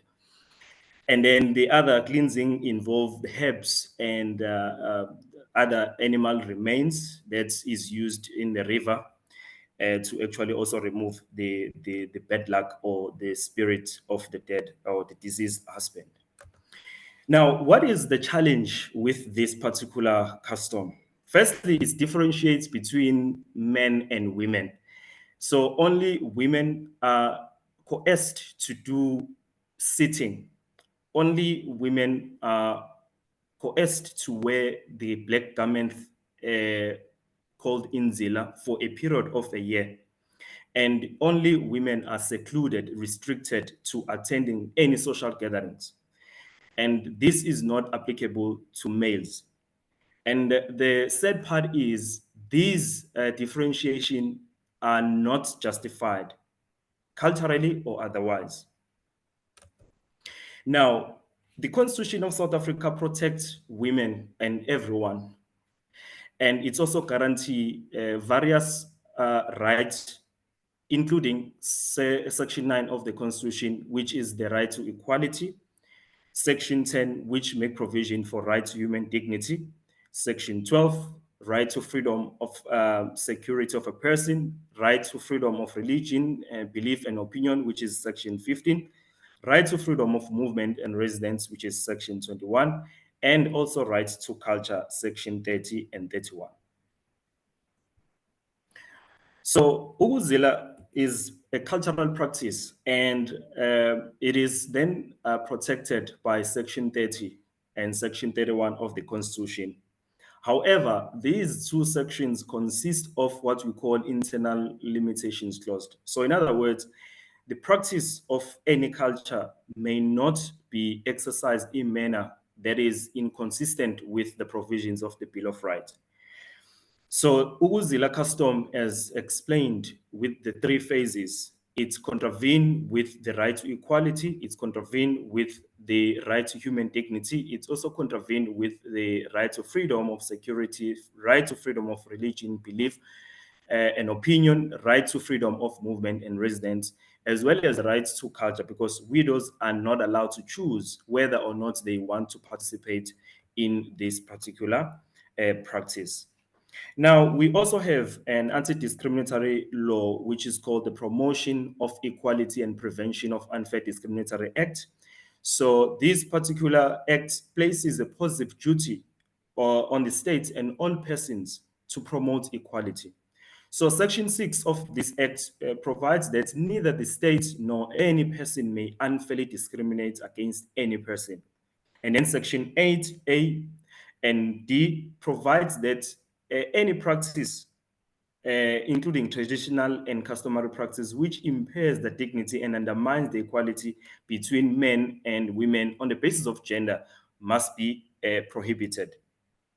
And also Section 6 of the Recognitions Act provides the equality status and capacity between spouses married under customary law. So in other words, spouses, they perceive themselves as equal within the marriage. And if they choose that upon your death, I will not be wearing inzila or I will not be conforming to this particular culture, then villagers and family members are not in position to impose this particular culture.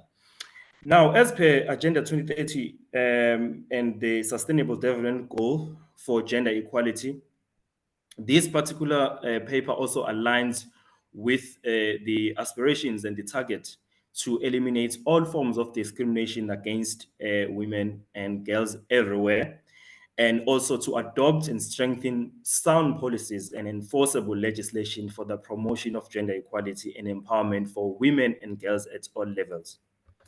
Now, let us get into the test to see if Uguzela custom can be aligned with the gender equality right. Now, so based on the description of Uguzela as provided in the introduction, number one, it violates gender equality because only women are coerced to observe those three phases of Uguzela. And Huxin villain case involved three stages. The first one is to establish if there is discrimination. The second phase is to establish if this discrimination is unfair. And thirdly, to establish if there is any justification for the limitation of the right in question. In this case, the right to equality. Now, first phase is establishment of discrimination. So that already has been established through looking at the differentiation that exists between men and women married under customary law when it's come to observing Uguzila. Now, the second phase is to look at how unfair this is on widows. So the test of fairness focuses primarily on the impact of widows in this case and their situation. So the situation is also drawn from the historical sort of position of women in South Africa in particular. So now we look at whether or not the complainant are vulnerable groups in our society and have they suffered any discriminations, unfair discriminations in the past? And the answer to this question is yes. So in other words, Uguzila then is unfair to women. So in other words, the unfairness has been established by the second phase of the test. Now, the third leg is to establish if we can allow the culture of Uguzila to prevail at the expense of the right to equality. So already in the right to culture, there is an internal limitation clause which states that the practice or the culture may not be practiced if it is inconsistent with the provisions of the Bill of Rights. So this is just now a formal exercise to look at Section 36, which then provides that the Bill of Rights, the rights in the Bill of Rights may be limited only in terms of the law of general application, and then also to see if we can justify the limitation of the rights in an open democratic society based on human dignity, equality, and freedom. Now, here, the nature of the rights. So there are two competing rights here, the right to culture and the right to equality. And obviously, looking at the discrimination based on gender, based on race, based on sex, based on all those grounds that are listed under Section 9.3, we can actually see that the right to culture does not pass the test of being equal with the right to equality. So it cannot then move forward into being above the right to equality. Now, the importance and the purpose of the limitations. If you look at Uguzela as a cultural practice, there are scholars that argue that actually Ukuzila brings some sort of a therapeutic healing to widows. But if you look at all these rituals that are practiced under Ukuzila, some families, they actually use these rituals to oppress widows and to actually expose widows under harmful sort of practices. So now the importance and the purpose of the limitation cannot be established. And now the other 3 points, they cannot even be explored because already the first two, Ukuzila has failed. So the conclusion then is that since Ukuzila failed these 3 legs, it cannot then be continued to be practiced in our society. Because like a corporal punishment, you cannot say, well, a corporal punishment, let us at least say the maximum of 2 lashes can be done at schools, because the amount at which the force is applied is not the same. Similarly with Ukuzila, we cannot say Ukuzila must stand and communities must choose whether or not they wish to practice this, because other communities, they do this to actually oppress widows and to actually expose them on harmful practices or rituals. And these widows, they do not have any means to actually open up or means to actually seek for recourse in under these particular circumstances. So in conclusion, since Ukuzila failed the equality test, it cannot be aligned with the values of gender equality. And owing to the historical exclusion and discrimination and oppression of women based on their sex and gender, conserving and sustaining Ukuzila will border against gender transformation projects. So the recommendation is that it must be eliminated and it must be prohibited, because if not, then the project of advancing gender equality for widows will actually fail. So the conclusion of this particular paper stems from the SDG 5C, which states that there must be an adoption of policies and legislations that seek to promote gender equality and empowerment of all women and girls at all levels. So this particular chapter was taken from my mini dissertation, which is available in UWC archives, titled Feminist Approach to Ukuzila Custom under the New South African Constitutional Dispensation. I thank you all. Sibu, fantastic presentation. I think there's much food for thought. As I was listening to the presentation, I couldn't help also thinking about our previous speaker, Boitumelo, if she's still with us, you know, in this particular session, but highly informative, well researched, of course, and as we can see, very interesting paper that has been published in line with that SDG, and we thank you very much for your insights. Colleagues, I'm going to ask that you please pose your questions in the Q&A session. I obviously have lots of questions, but please use the Q&A chat so that our presenters can also prepare themselves to respond to you as aptly as possible. Now, Maxine, I see on the program that we are going to be moving into listening to Dr. Lundi and colleagues. However, I do see Professor Brighton in our midst. Shall we come back to Professor Brighton? Dr. Lundi, is your team ready? It will actually suit us if the Prof can continue, because we're still waiting for Prof Govender. Okay, no problem. Prof Brighton from the law faculty, are you with us? There you go. Your profile is up. And indeed, wonderful. Yes. I know I can count on you, Prof. I know that you are here, and I'm very excited, or we are very excited to welcome you into our midst, Prof.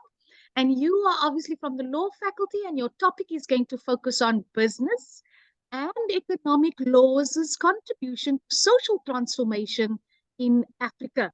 And we look forward to hearing a few of those insights which you have gathered. Over to you, please, Prof. Brighton, and a warm welcome. Thank you very much, to Dr. Ndesi, thank you very much. So yes, I am talking about business and economic law's contribution to social transformation in Africa. I'm just giving a few insights. So greetings, everybody. I hope I find you well. My name is Brighton. I'm from the Department of Mercantile and Labor Law. So if my voice sounds funny, please pardon me. I just returned from Swakopmund, and probably after as returning the very day that the Springboks were playing, I think I was screaming a bit and probably lost my voice too. So I blame it all on the Springboks. We are All just right. glad you're back safely in the country, Prof. Wonderful. We Yes. can hear you loud and clear, and your voice is perfect. Thank you very much. All right. So I'm going to start with asking the question whether just touching on the relevant SDGs, you know, in relation to my paper. Goal 16 deals with peace, justice, and strong institutions.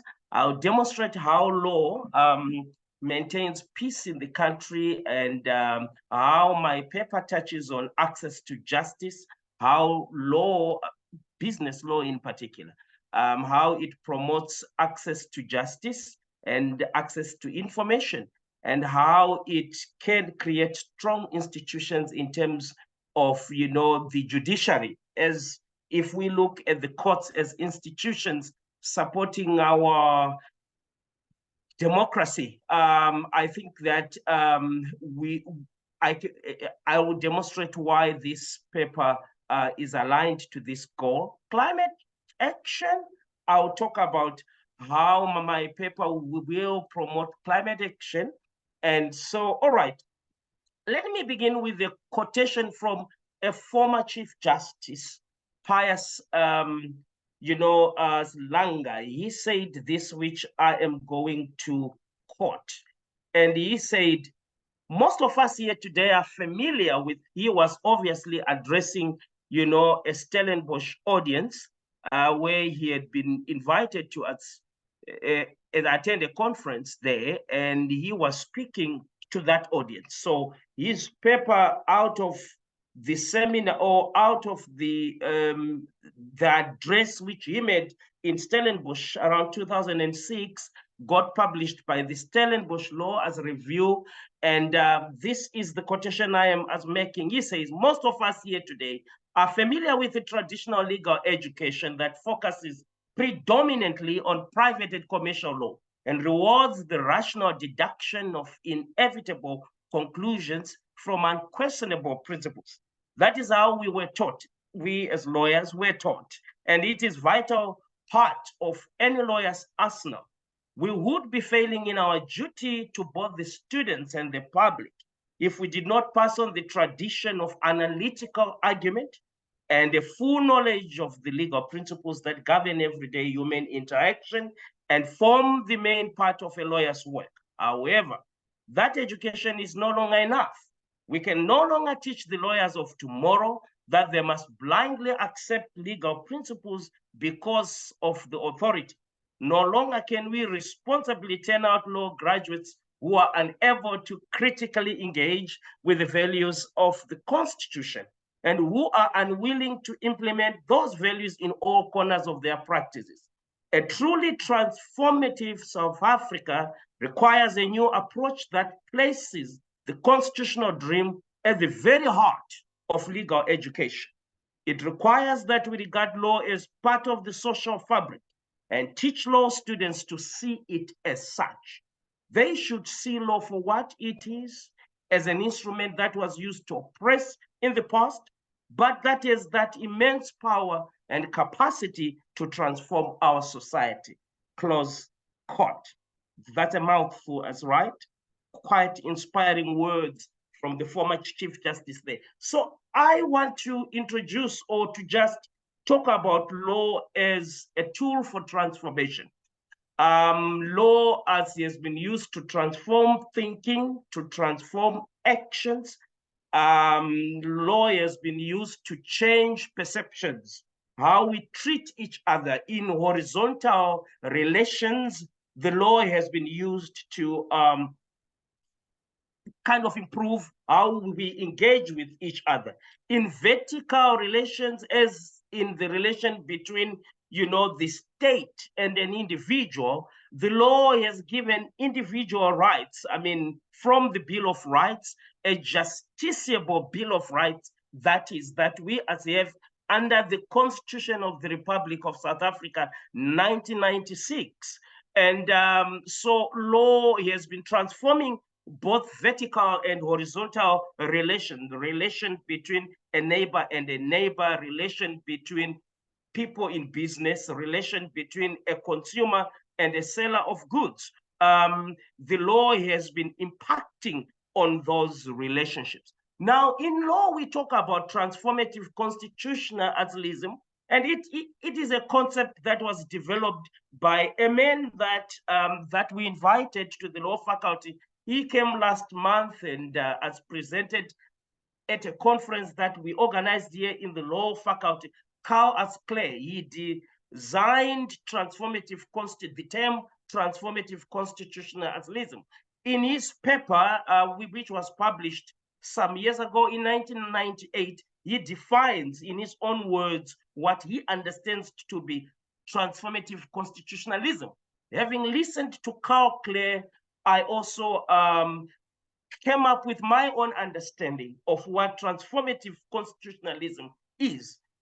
That the understanding of a constitution and the values underpinning the Bill of Rights, which transforms human relations. And I add in my paper that was published in 2019 in the Purchase from Electronic Law Journal, I said that to me, transformative constitutionalism denotes the influence of the overarching values of the Constitution on the legal culture of interpretation to align it with the normative value system. So I will explain what exactly am I talking about.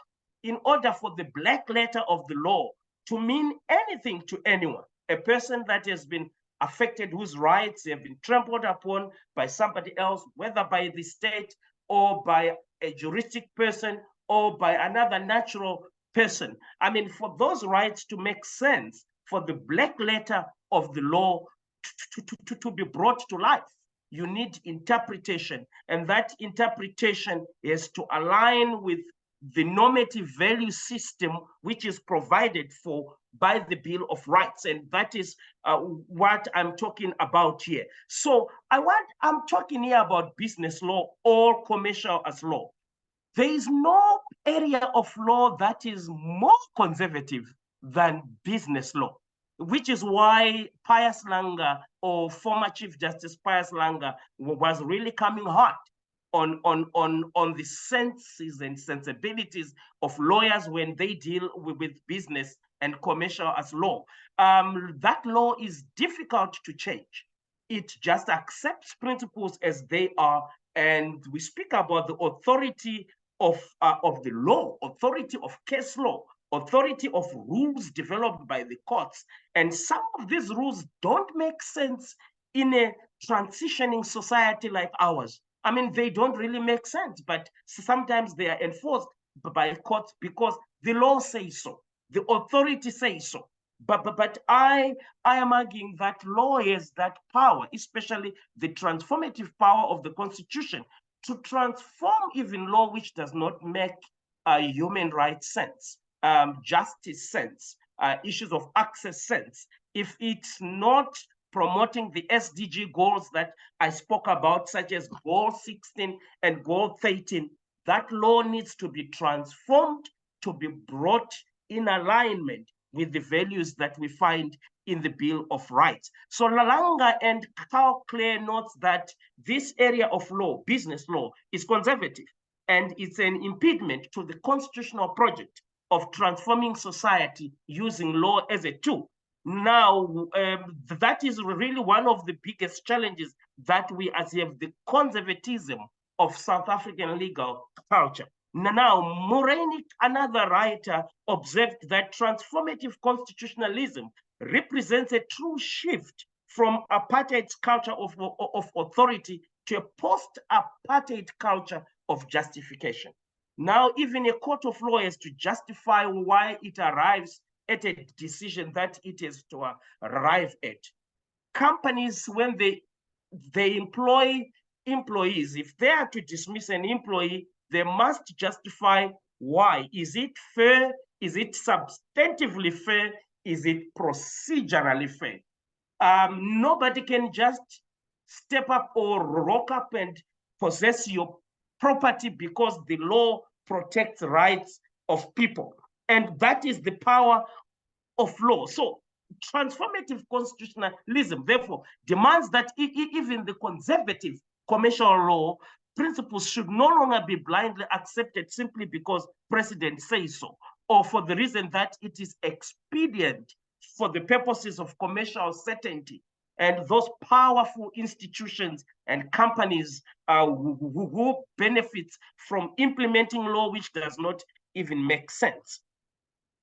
So company law and constitution's normative framework, I want to argue that the Companies Act 71 of 2008 is quite interesting. It's properly aligned to the normative value system that's found in the Bill of Rights. For example, if I'm talking about the normative value system, what exactly am I talking about?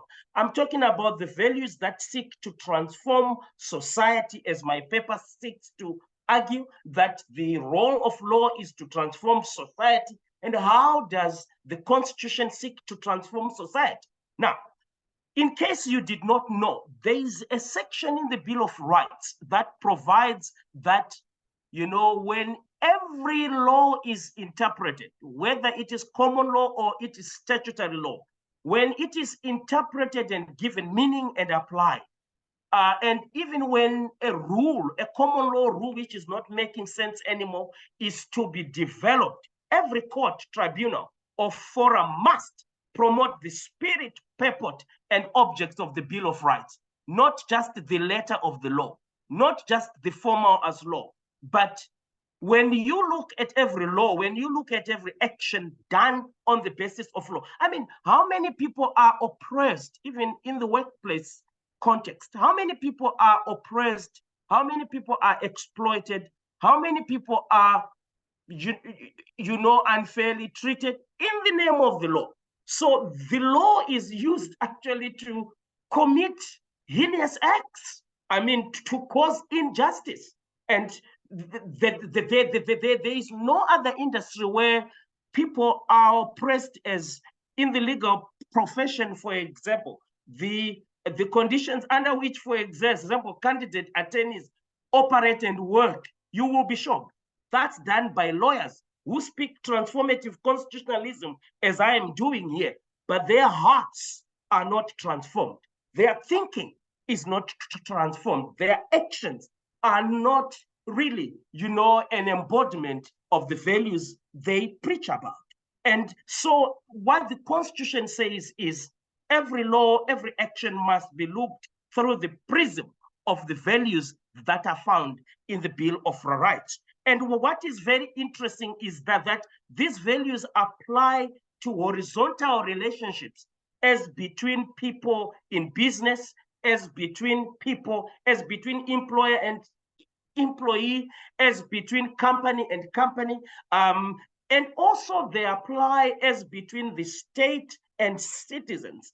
And so even judges, they are bound by the values that are found in the Bill of Rights. Even when they make decisions, they cannot just refer to their preferences. They have to align their thinking to what the values in the Bill of Rights are saying.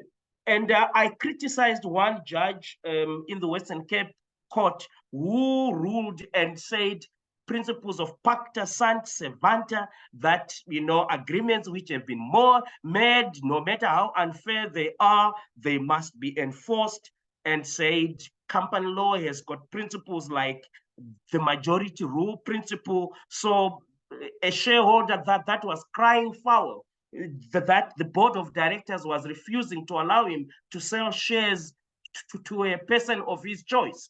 And they denied him, and they did not give reasons why. and he was stuck in a company, a judge comes and says, that's right, because the law says so. And I said, which law? Because the Companies Act that you are talking about actually is properly aligned to Section 39, subsection 2 of the Constitution, because it provides that when you interpret the very company law that you are interpreting right now, you must promote compliance with the Bill of Rights as provided for in the Constitution in the application of company law. That's what Section 7A says.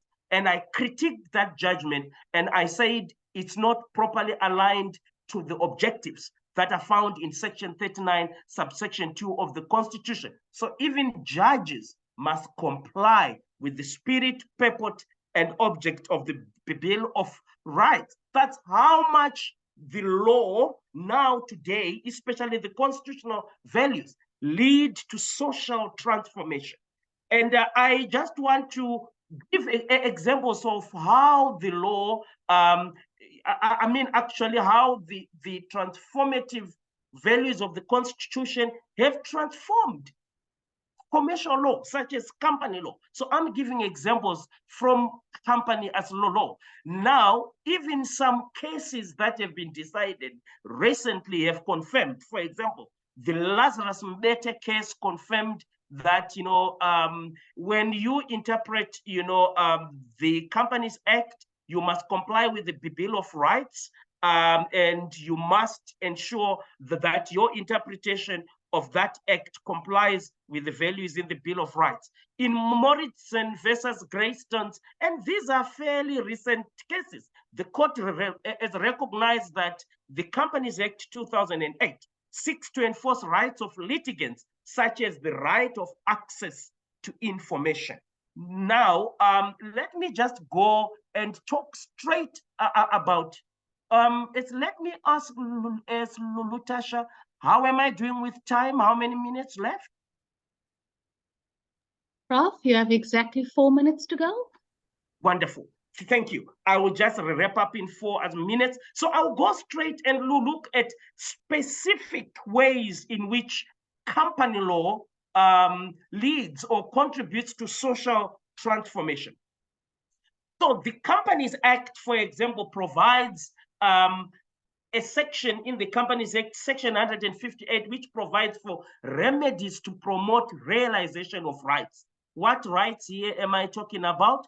I'm talking about rights of employees within companies, rights of access to information by stakeholders in the companies, such as employees. For example, if an employees union is affected by mergers and acquisitions which are to happen, they need to ask and get information and get access to company records so that they are able to exercise the rights that they have. Even shareholders within companies, they should be able to ask for access to information. So Section 26 provides that right. Section 26, subsection 1, provides rights to internal members of the company. Section 26, subsection 2 of the Companies Act provides rights to external people who have rights that they intend to, protect. And so this is exactly how the Companies Act promotes access to information, which is important for exercising rights. Access to courts. I mean, in the past, in terms of a remedy that a person would have in the context of company law, the person needed to have a direct interest. And if you did not have a direct interest, if you were a parent acting on behalf of a child who had shares in a company, you could not do that because you did not have direct interest. Even an employee union struggled to do that, to get access to some information or to approach courts and seek remedies. But right now, Section 157 has expanded the right of standing, what we call in law locus standi. It has expanded that right to allow categories, many categories, those who can't act for themselves and somebody has to act for them, a group that has to act in group interest. For example, in a situation like Yagas Fontaine, where there was that dam that destroyed homes and all of that. Group action is allowed. Now, in terms of the Companies Act, say Boksburg explosion, where the explosion and the gas, the fumes in the air and affecting people there, group action is allowed. The class action is allowed. Company law allows that because it has expanded and increased access to courts through Section 157. I don't have much time, but I want to say in conclusion, do you think that what I said here aligns with SDG goals such as Goal 13, which talks about climate action? Yes, because if a company that's doing mining is degrading the environment, it's causing pollution. Now, because the Companies Act is aligned to the values in the Bill of Rights, Section 24 of the Constitution promotes a right of people, present people and future generations, a right to an environment that promotes their well-being. So it can promote climate action, actions to avoid depletion of the ozone layer through, atmospheric emissions and all of that. I spoke about access to justice, Goal 16. I spoke about strong institutions so that happens. On that note, I will argue and say that social transformation promoted by the Companies Act is properly aligned to the SDG goals 13 and 16. Thank you very much, Dr. Ndese. I stop here. I thank you, Professor Brighton. Well on time, a well-seasoned presenter as well, and quite an insightful presentation, Prof. So thank you very much for these insights. I'm again going to encourage our colleagues present to please post your chats in the your questions, in the Q&A chat box, because I think we really are being presented with excellent research here today, colleagues. Without any further ado, I am going to invite colleagues from an interdisciplinary perspective and across faculties who are collaborating or who have collaborated on research. And I'm going to hand over to Dr. Samuel Lundi from the dentistry faculty. He is hopefully joined by his colleagues who has also joined in this research. Dr. Danica Sims, who was the former teaching and learning specialist for the Economic and Management Sciences faculty, but is now flying the flag out at the University of Oxford in the UK. We have Professor Rajen Govender, also from UWC's education faculty, if I'm correct. And then Professor Simone Titus, also a former teaching and learning specialist in our community and health sciences faculty, and now proudly flies the flag also at the University of Stellenbosch. So not only inter-faculty related research, but also now institutionally diverse, both nationally and internationally. So happy to have you with us, Dr. Samuel and your team. Over to you as we look forward to your insightful presentation. Thank you, Chair, and yeah, thank you for the introduction. We're still waiting for Prof. Governor. He's in a meeting, so if you can just keep your eye on the panelist, and if he joined, if you can just brought it into my attention.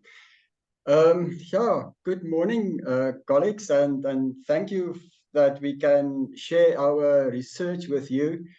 Prof. France, yesterday, she mentioned two words, collaboration and collegiality. And when I think of my colleagues that actually, as the chair mentioned, the one from the UK, the one from Stellenbosch, and Prof. Governor and I, we are also in the mix. But two words that come up is collaboration and collegiality, and so it was so wonderful to work with the colleagues, although they are not with us anymore. So what we have looked at, colleagues, is we have, especially post-COVID, we have actually looked at at the policy changes.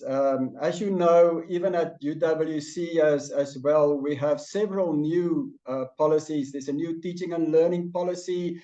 There's a new transformational policy. There's a new assessment policy. So what we have decided is that let us look at how the policies, especially the assessment policies, how the assessment policies evolved, especially since 2020, 2021. So looking at the three institutions, looking at UCT, looking at UWC, and also looking at Stellenbosch University, and actually try to not really to compare the policies, but try to locate the policies in terms of the developments with reference to transformation. And so what I'm going to share with you, I will provide just a bit of background, and then my focus will be in this presentation is to look at the evolution of assessment within the learning and teaching paradigms. I will explain that. And then my colleague from the UK, Nikki, she will share with us the policy changes across the three universities. And then Simone will actually consolidate it for us in a cross-case synthesis. And if Prof. Governor is with us, then he will just conclude. So just a bit of background, colleagues, when we look at the evolvement of assessment policy, especially in the last 40 years, it's actually possible to distinguish big two changes. When you look at, especially in the 80s, and if you are my age, that is the time when we were students in the early 80s. There's the focus of assessment at that stage was, you will remember, a test and a once-off exam. Actually, continuous assessment was not invented really at that time. So, but then there was a big shift in the early 1990s, more towards assessment for learning, moving more towards formative assessment, where the idea was that assessment is integrated with learning and teaching. So assessment is a powerful tool to enhance the learning and to shape the teaching. So that was the first big shift in the 90s. And then very interesting, also a big shift in the early 2000s, especially 2001, 2002, especially in South Africa as well. There was a strong move towards self-directed learning. And the best way to assess self-directed learning is self-assessment. So we are talking about assessment as learning. Now, what is very interesting is that the evolvement of assessment is the question that we need to ask as at UWC, and I think at UCT and at Stellenbosch. Are we still on track? Looking at the evolvement of assessment, and this is actually the question that we are trying to answer, and I think that Prof. Simone Titus will share that with us. So, looking at the assessment trends, colleagues, looking at the 80s. As I've mentioned, once-off exam, pen and paper test, a very content-based curriculum. we assess the students using averages, so marks and percentages are very important. So actually what we have done at that stage is we have used assessment to manipulate the behavior of the students. And therefore, it is not very difficult to see that the traditional assessments of the 80s, the norm reference, content-based assessment, traditional assessment approach relates to the behaviorist theory or the positive assessment. And I will give an example in the next slide. So what's very interesting is when there was a shift in learning and teaching, there's also then a shift. There was also a shift with assessment. And then very interesting, in the 90s, with the move towards outcome-based education, with the move towards competency-based education, again, there was a move in the assessment, where, as I've mentioned, where we use assessment to enhance the teaching and enhance the learning. So there was a shift in the purpose of assessment, and the buzzword at that stage was criterion reference assessment, where we grade students' performance in competence terms. But using assessment to enhance learning and teaching, that relates to the constructivist approach. So a clear link between assessment and the learning theories. Now, moving more towards transformation and social justice, is the focus, especially in the 2000s, moving towards transformational assessment, is the move towards a society-centered curriculum or a community-based curriculum, where we use assessment as a catalyst, and also not only to enhance learning and to shape the teaching, but here we also focus on the well-being of the students. And this relates to the social constructivist approach. To end off my section here is, for example, if I can just use an example. So this is, and Nikki is going to share that with you. We've used this table, if I can mention it, as a paradigm classification system to classify the elements in the assessment policy. Just to give you an example of the different views of assessment, and this is what we've used. So if we use, for example, if you look at the principle of assessment validity, now in a positive behaviorist view, it's a more technical view on assessment. So we do not consider, for example, the context. And that is why at that stage we have quantified the students' performance.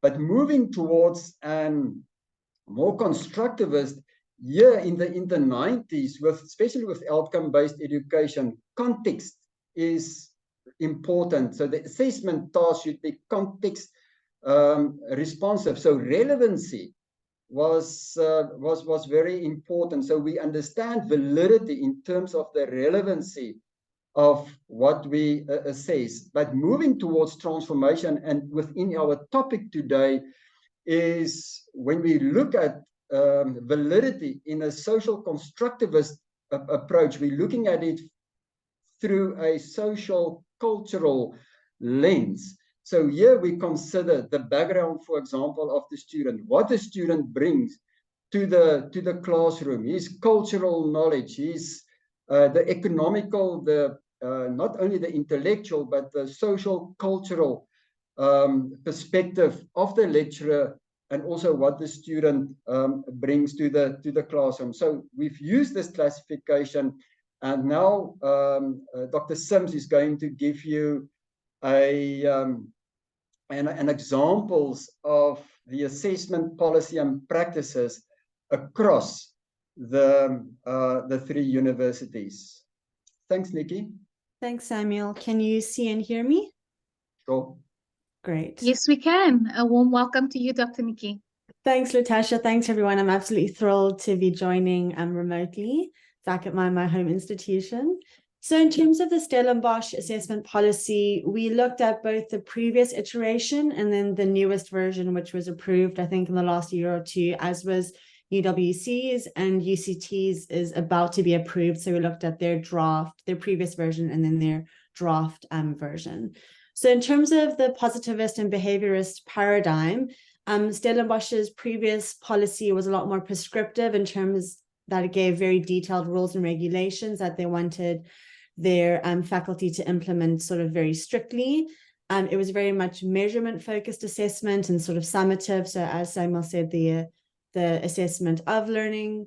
And then we've seen a shift towards the interpretivist and constructivist paradigm, where now they're viewing the higher education context in South Africa as a lot more complex and dynamic, and therefore assessment needs to serve various purposes. It needs to be authentic, and then the principle of flexibility has become a lot more important, as we would know with also COVID-19.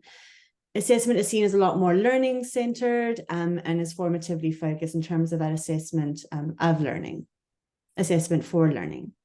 Then moving to the socio-constructivist paradigm, now it's about assessment as part of a transformative student experience, where it's not just for the learning, but what is that learning for? So that's social imperative of assessment or higher education more generally.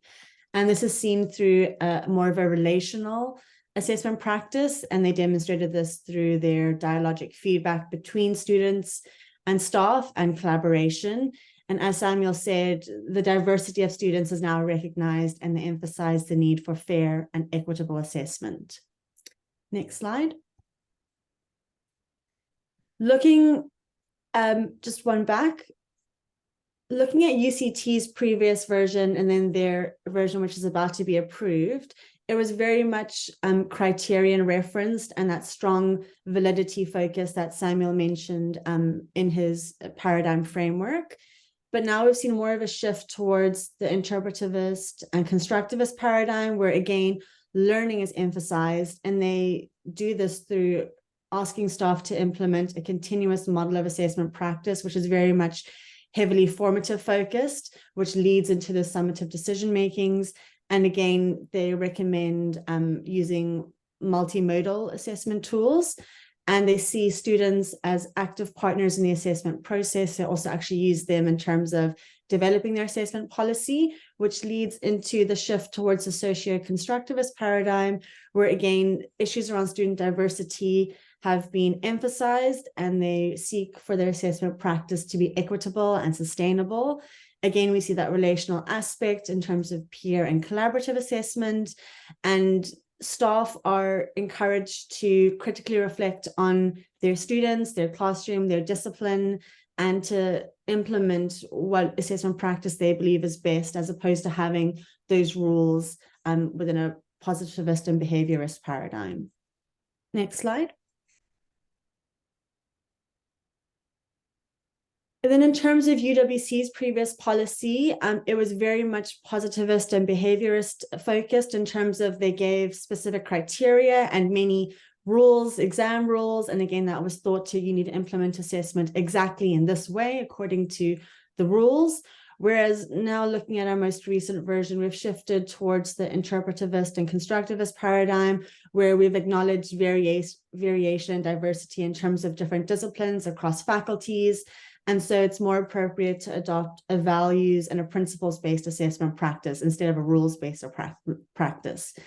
Again, we see the multiple purposes of assessment ranging from summative to formative. It's not a strict binary. Multimodality and flexibility are encouraged. And then moving towards the socio-constructivist paradigm, assessment is now positioned within the broader curriculum transformation and renewal process of higher education.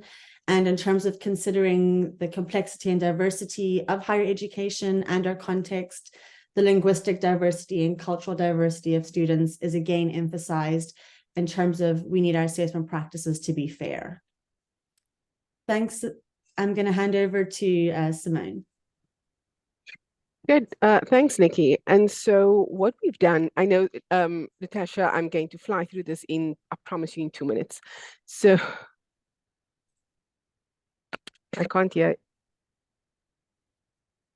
Sorry, because this is such a rich study, I was going to ask colleagues to be patient so that we can actually get through all of you presenting, because this is quite groundbreaking work that you are doing, and a very warm welcome. So please, colleagues, do bear with us. We are running a little bit over time, but I'm pretty sure that you will agree with me that this will be enriching for all of us. Thanks, Prof. Over to you. Absolutely. So what we did was we did a cross case synthesis of the three universities, the findings, and we use an organizational logic model to sort of analyze the work. And so when we look at the shift from a positive and behaviorist to an interpretive and constructivist view, and all the way through to a constructivist view and a social constructivist view, the one thing we found interesting with these five elements that were sort of similar and different across the three policies. So the first one was that, all three universities' interpretation of validity is actually quite distinctive, because they explicitly move away from the measurement model to a model that actually reflects a postmodernist approach to the assessment culture, and that assessment culture is actually student-centered. And so the beauty of this is that the purposes of looking at validity place a strong emphasis, obviously, on the accuracy and effectiveness of assessment, right? And so the purpose of assessment in all the policies actually enhances the effectiveness of assessment, because they actually, in all three institutions, strive for explicitness and clarity within their spaces. And so what we found quite interesting is that, in the interest of having a basis of evidence for students is not to validate the test, but to validate the inferences that can be drawn from a learner's results, or in a test, or the assessment mark. And so in our study, we actually argue that there's more nuanced understandings of validity as inference that can be made possible if we actually invoke notions of validity, as I've just mentioned. There's a shift towards divergent approaches to assessment. This is the second thing that we found quite interesting across the policies, in that it's about discovering that students' knowledge and comprehension and capabilities, rather than the intentions of the lecturers. So it's not about us saying, this is what I want you to do and understand, but actually centering the students' knowledge and comprehension. Divergent assessments actually entails adopting a constructivist view of learning, and with the intention to teach within the zone of proximal development. And so therefore, if we look at assessment, it can jointly be accomplished by the lecturer and by the student, because it looks at gearing student success towards development rather than a measure of the past achievements or the current achievements. And so really this looks at a very sustainable way of approaching assessment. The third interesting part is that all three of the assessment policies actually stipulate that formative and summative assessment should be viewed as combined. However, there's still a strong emphasis on, or focus on, the formative instead of the summative. And so I think that is something that we need to look at, because the framework of assessment is for learning versus of learning. And these are sort of polar opposites. And so from a constructivist view of assessment, approaches to assessment should not be represented in these binary terms, but we should look at more authentic ways of assessment. And so if we look at assessment as learning, UWC was the only institution that defines a third purpose of assessment, and this looks at assessment as learning. And this is an ongoing self-assessment by students to monitor their own learning. And it's crucial for developing and sustaining the students' own assessment abilities for long-term learning. So in other words, it's self-directed learning. They take responsibility for their own learning. And assessment as learning also invokes notions, of self-assessment and self-direction. And we need to bear in mind, again, this is the transformation part, that it's crucially informed by the students' socioeconomic, social-cultural background. And so in all the designs of the three institutions' policies, there was sensitivity in terms of issues of language, there was sensitivity in cultural diversity, and they actually all three institutions took a very social-cultural approach. And they took into account the historical dimensions within the institutions. And then lastly, all three actually viewed assessment as a social practice. So they looked at what can be learned, or the meaning of knowing, when an outcome is defined in terms of the students' knowledge.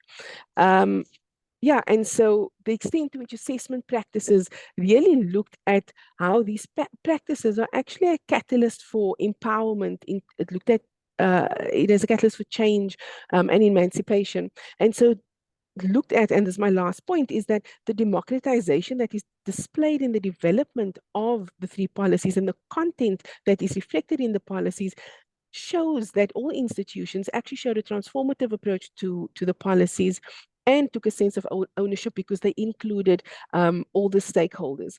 And as a result, it's really owned by the institutions. So I thank you, and I'm going to hand over to Raj.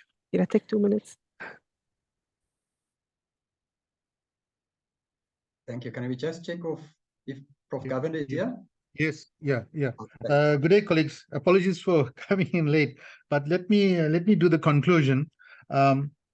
I think it's imperative to look at this policies that we reflected upon within the changing landscape of higher education, given all the advancements in technology and the COVID impact.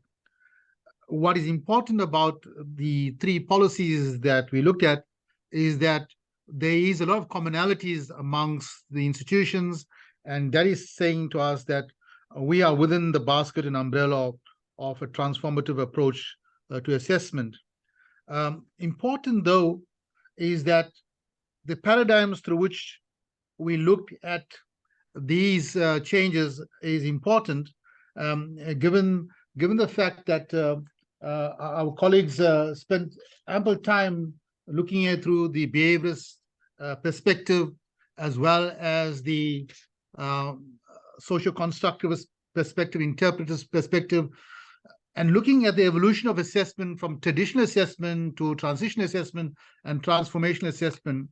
And it's important to also reflect on our own institution to see of the advances that we have made in our assessment practices, be it latent, be it silent, but reflectively looking at it, it's one of the important things, as you have seen through the cross-case synthesis that has been presented, that, for example, assessment as learning, we as a university, in terms of our policy, as taking that very, very seriously, because we believe that self-directed learning is something that we all should engage with in the current academic higher education landscape, and promoting self-regulation and designing activities accordingly and assessing accordingly facilitates meaningful learning. So in a nutshell, the policies do focus to moving towards enhancing meaningful learning in classrooms through appropriate engagement and invoking of assessment practices. With that said, it's important to also look at that we do not forget the issue of context and our seriousness about the social practice that one should take cognizance of when designing and engaging with assessment policies. And notwithstanding that, you also evidently seen that we are now also taking on the responsibility to engage with divergent approaches to assessment, particularly at UWC. And I think colleagues are quite familiar with the notion of formative and summative, but the policies clearly show how there's some variations in terms of engagement with formative and summative assessment. But my gut feeling is that we at UWC, in terms of our policy, have invoked best practices. What we need to see is how are we enacting this in our classrooms and in our design of learning materials and assessment tasks. Thank you. Thank you very, very, very much, colleagues. And I hope that our attendees and participants will forgive us, because I think that this is such a rich study that has been conducted. And I'm pretty sure all of us who are facilitators of learning, in whichever faculty we are from, this particular research is of vital importance as we continue to reflect on ourselves moving forward as those facilitators of learning. So thank you very much to the team, those who have logged on far and wide, and those who are quite near but logged down in meetings. Prof. Govender, thank you for your presence towards the end as well. Colleagues, I'm really wanting to encourage that we place some questions in the Q&A. There aren't any questions at the current time, so please do that. You don't want to listen to my boring voice. I have lots of questions, and it will be giving away my pet favorites, so please don't let me do that. Post your questions, post your comments in the chat. I'm pretty sure colleagues that are presenting will highly appreciate that. Without any further ado, thank you, Tomiwa, is it Fapunda from the Natural Sciences faculty for your patience hanging in there as you are now going to present to us on the topic of the role of women empowerment on gender-based violence. Over to you, Tommy, and colleagues. Also, just as Tommy is getting ready to share her slides with us, we can see you clearly, Tommy. Beautiful, bright and beautiful there. Colleagues, can I also just remind us regarding the program that we will have, the Q&A session a little bit later, and the Q&A session is scheduled right about now, between 12 and 12:15, but I'm pretty sure, colleagues, that we can give Tommy the time to present, hopefully until about after 12, and we can hopefully by 12:30, we'll end the session, hopefully also having included the Q&A sessions. Thank you so much. Over to you, Tommy. Thank you, Chair. My name is Tomiwa, and I'm from Department of Statistics and Population Studies. And my topic is on the role of women empowerment and gender-based violence in South Africa. So this is the structure of my presentation. Okay, to the introduction. Gender-based violence is the deliberate use of power, force, or threat against a person or a group of people to cause physical, emotional, and emotional pain, regret, or death. The usual aim of gender-based violence is to maintain or gain control usually over a family member or an intimate partner. South Africa is one of the countries with the highest rate of GBV in the world, and this has led to physical pain, emotional trauma, poverty, and other issues. This study actually assessed the impact of education on GBV and to know the profile of women that are experiencing this phenomenon in South Africa. So the global situation is that 1 in 3 women experience gender-based violence in their lifetime. But the situation in South Africa is that 1 in 4 women, that is 25% of women, experience this in their lifetime. And the rate is actually quite very high in South Africa. So the causes could be jealousy, fear, low self-esteem, strong emotions, use of alcohol and drug abuse, brain disorders, genetic traits, anger, post-traumatic disorders, and other reasons. And usually the perpetrators might have witnessed gender-based violence in their childhood, and have grown to believe that it's a norm. Ironically, the victim of gender-based violence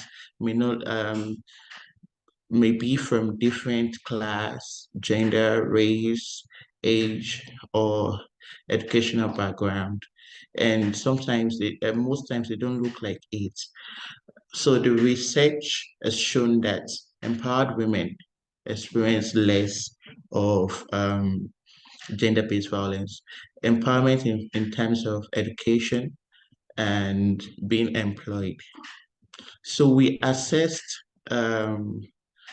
we used the demographic health survey that was carried out in 2016 for this study, and it's the latest one because the next one was supposed to be conducted in 2021, but due to the COVID-19, it was not conducted. We're still waiting to conduct the DHS so that we can do more research as to how far we have gone concerning GBV in South Africa. So, and the results were presented in table graphs and maps. And also we assessed its GBV in terms of physical violence, sexual violence, and emotional violence across the 9 provinces in South Africa. And the ages of the women that were part of the study were between 15 to 49 years across the 9 provinces in South Africa. So, physical violence in relation to the educational attainment, it was observed that women who completed their primary education reported physical violence more, and women with tertiary education reported the least, reported it least. So this is the graph that explains it. So physical violence and wealth quantile, it was observed that women with higher wealth quantile experience physical violence less. So in relation to sexual violence and educational attainment, it was observed that women with incomplete secondary education reported sexual violence more, and it was lesser in women with tertiary education. And also for the wealth quantile, women with tertiary education reported it less. Women with the highest level of wealth quantile reported it lesser. So emotional violence and educational attainment, women with primary education reported it more, and women with tertiary education had the least reports of emotional violence. And for the emotional violence and wealth quintile, women with the highest in the highest quintile experienced less emotional violence in South Africa. So the geography, emotional violence and geography region, we noticed that women in the rural area, for the physical violence and the sexual violence, women in the rural area experience it more as compared to the women in the urban area. It is also the same for the emotional violence as well. Women in Gauteng reported it less, and women in Northwest Province reported more of emotional violence as well. So the consequences of gender-based violence is that it could lead to depression, self-harm, emotional imbalance, and also some physical effects, bruises, fatigue, sexual dysfunction, STD, and sometimes death if not well managed.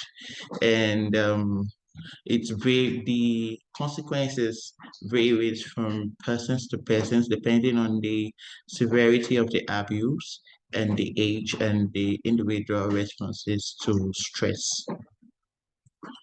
So in conclusion, the result indicated that the occurrence of GBV is lesser in women with tertiary education as compared to women with lesser educational attainment, and also in terms of wealth quantile. So the recommendation would be that there's a need to empower our girls in terms of education, and also women empowerment in terms of trying to create jobs for women that will help reduce this gender-based violence, and we empower them so that they will not be mostly victims of the gender-based violence, which will enable us to achieve the SDG 5 goals in general. These are my references. Thank you. I trust the scientists to teach us a few lessons, to teach me a few lessons in terms of managing your time so effectively. Samuel, we are at the end of this particular session, colleagues, with regards to our research presentations, and I'm really grateful that Tommy has stuck to the time limit. But as I say again, that is the gift that the natural scientists, it seems, have been afforded. Us as social scientists, we have long tongues. We can go on and on, but you kept it concise, to the point, and quite an insightful and interesting presentation as well, Tommy. I think it opens up quite a bit of areas and avenues for questioning. And so I'm going to open that floor now, colleagues. We have at least 6 more minutes until we get to 12:15. Any comments, any questions are welcome. If you'd like to unmute yourselves, by all means, please do so. Tommy, if you wanted to ask a question, if you wanted to contribute anything in addition, if there aren't too many questions, I've obviously jotted down a few, but I'm going to open the floor to you, colleagues. All the participants that are with us, please feel free. If there are any questions, any comments. I did see in the Q&A chat that there was a request for contact details, networking. Thank you to the colleagues who have shared that information in the chat there as it was requested. The particular question or comment that was placed in the chat was from Tabiso. I think that was earlier on when Sibu presented, if I'm correct. Sibu, there was a comment there. Thank you so much for your insightful presentation. Sibu, sadly, this is practiced widely in Africa, and this goes back to Sibu's presentation on the conundrum of aligning ukuzile, the spousal mourning custom, with the constitution of the country. And Sibu, one wants to just acknowledge that comment. If you wanted to add to that in the chat, it is one of our participants who actually shared that years ago, a friend nearly had an accident because he was driving his widowed mother from Bloemfontein to Lesotho, and the Ukuzilo laws also stated that the widow cannot get home after sunset.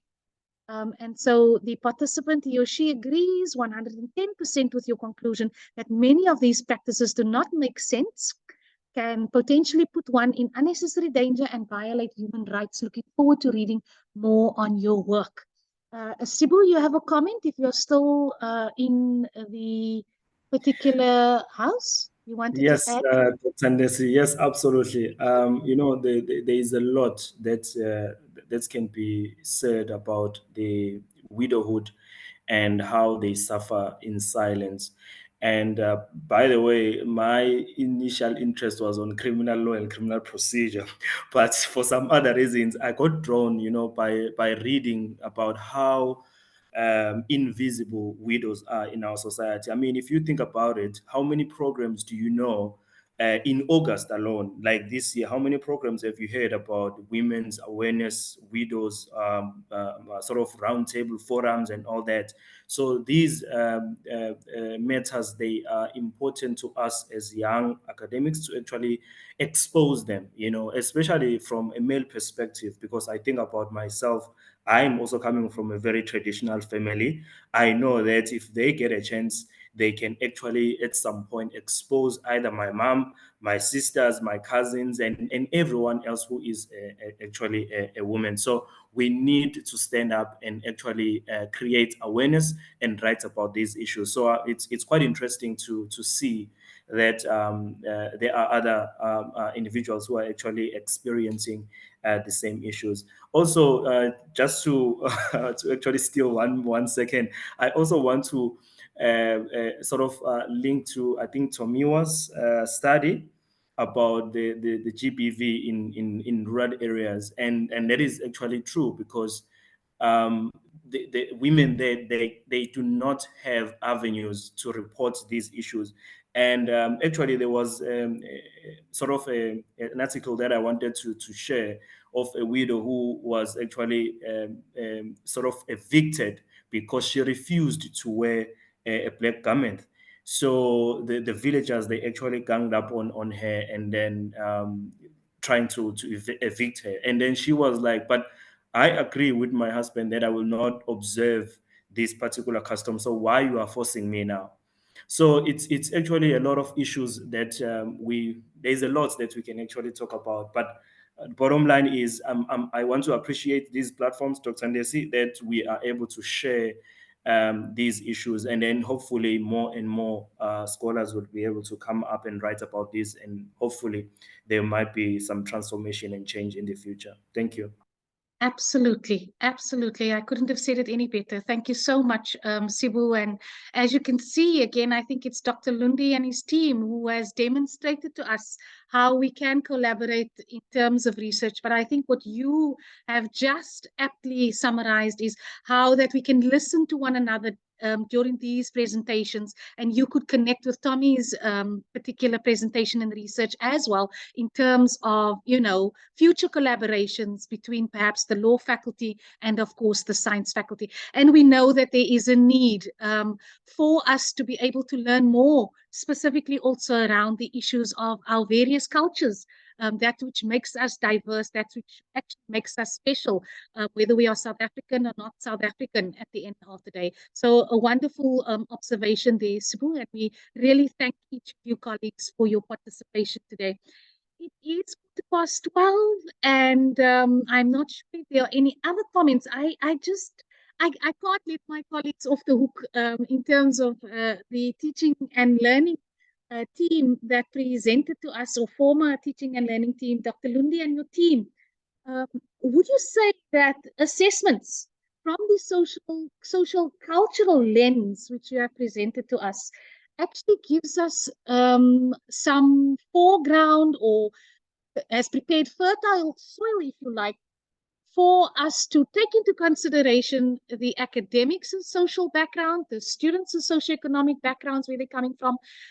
Does that lens help us to be able to set authentic assessments, or would you say it restricts us, especially in the context of, you know, artificial intelligence at this point in time? And this is not just for Dr. Lundi, any one of the team members can chip in.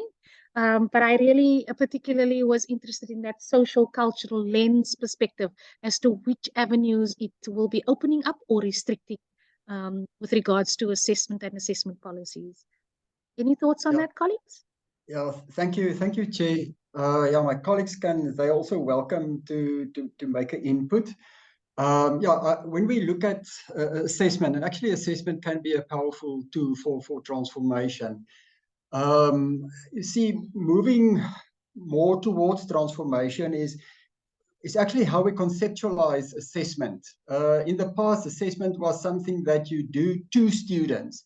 But when you look in more in a transformational environment, and actually that is the origin, is the Latin for assessment is assidia. And assidia is meaning it's something that you do with the students and for the students. And you can automatically, you can immediately see that there's a difference in power relations, because then the lecturer and the students are actually equal.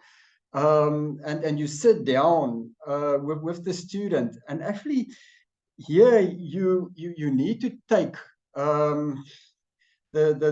especially the experience and the cultural background of the students into consideration, because as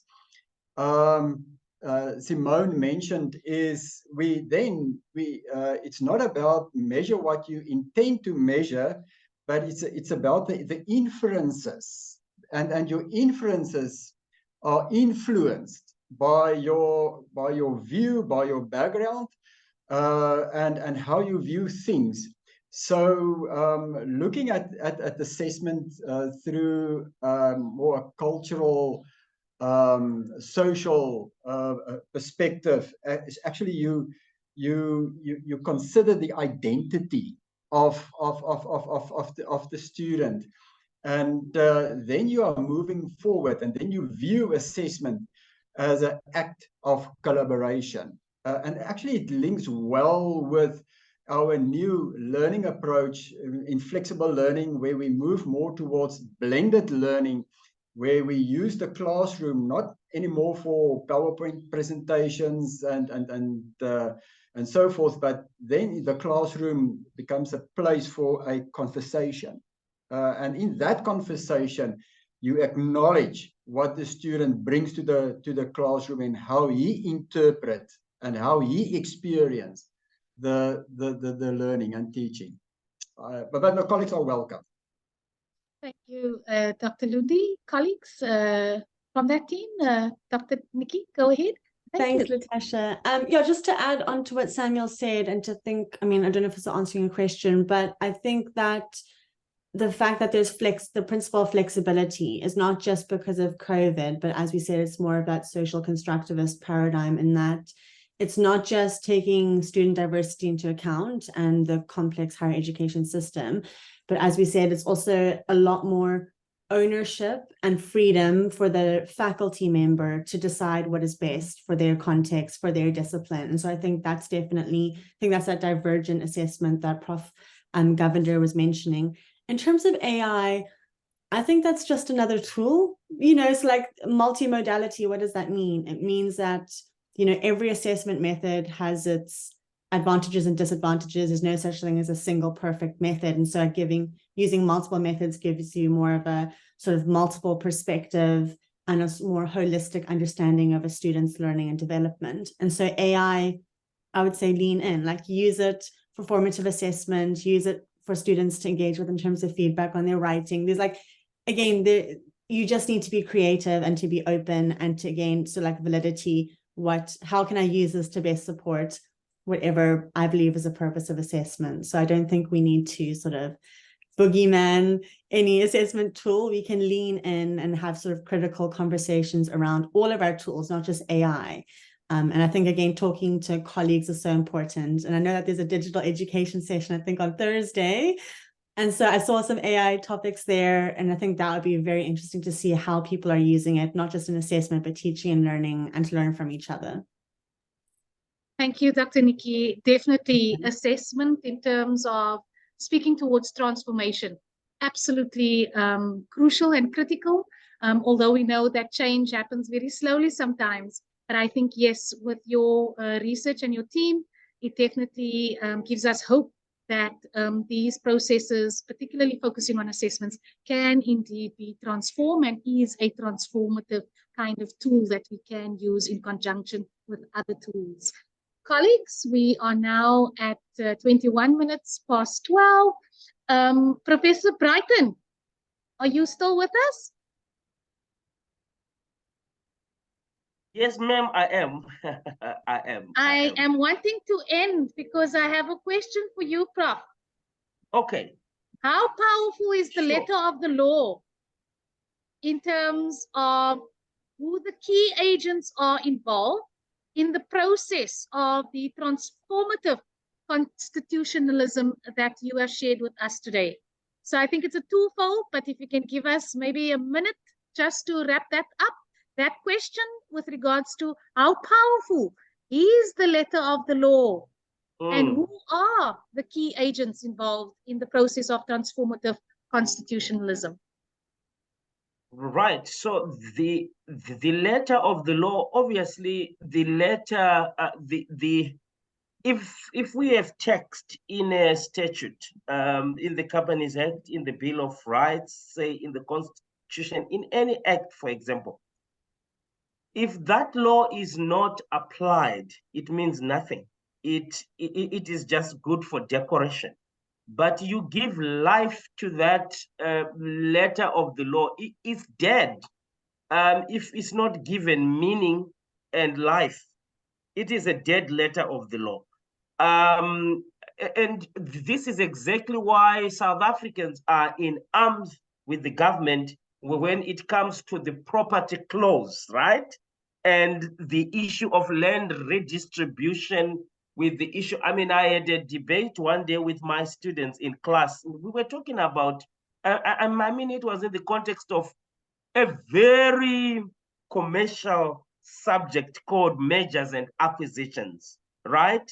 So I teach mergers and acquisitions law. There we are dealing with big business. But the focus of mergers and acquisitions is the procedure of combining of business combinations and changes which happen in a company. And sometimes these changes end up affecting Black businesses, because big businesses come from the US and they come and buy out Black businesses in an industry. And the role of the Competition Commission, for example, is to ensure that certain interests are, or certain requirements are complied with when it comes to competition in an industry. For example, if somebody is, or if a competitor who is an international company, I mean, a foreign-based company is coming to buy the business of a Black-owned company, the Competition Commission must apply rules which ensure that you don't get rid of a Black-owned business, the only Black-owned business in an industry, because then you are frustrating the participation of the previously disadvantaged in the economy, and it frustrates the constitutional project. And students were very up in arms. They were very unhappy because they have seen these things happen. Some businesses being bought by powerful and moneyed people, moneyed shareholders or moneyed, businesses from outside, and it really frustrates the participation of previously disadvantaged people in businesses. And they were saying the law is not saving us as South Africans. It's not helping us at all. Now, that means if the law is not helping the people it is intended to as help, it's the dead letter of the law. It's not really as being, as helpful. But where you give it life is where you apply it correctly, and it ends, it results in some changes. Then Absolutely. About who are the agents? Yeah, great. I'll pause there. Probably Yes. at another time, I will talk about who the agents are. Absolutely, Professor Brighton. Professor Brighton, thank you very much once again. Also again for your insightful contribution there. To all our colleagues, we've now come to the end of our session. Professor Julie, our director, is with us. Prof, any last words before we say thank you and asking colleagues to continue to join us on this research journey for this particular week at UWC. Prof, anything from your side? No, nothing from my side, Lutasha. Just a big thank you to you. And just to remind colleagues that this afternoon session starts at 1 and we're carrying on with the theme of social transformation. Thank you. Thank you very much, Prof. Thank you, colleagues, and all of the very best. Bye-bye, everybody.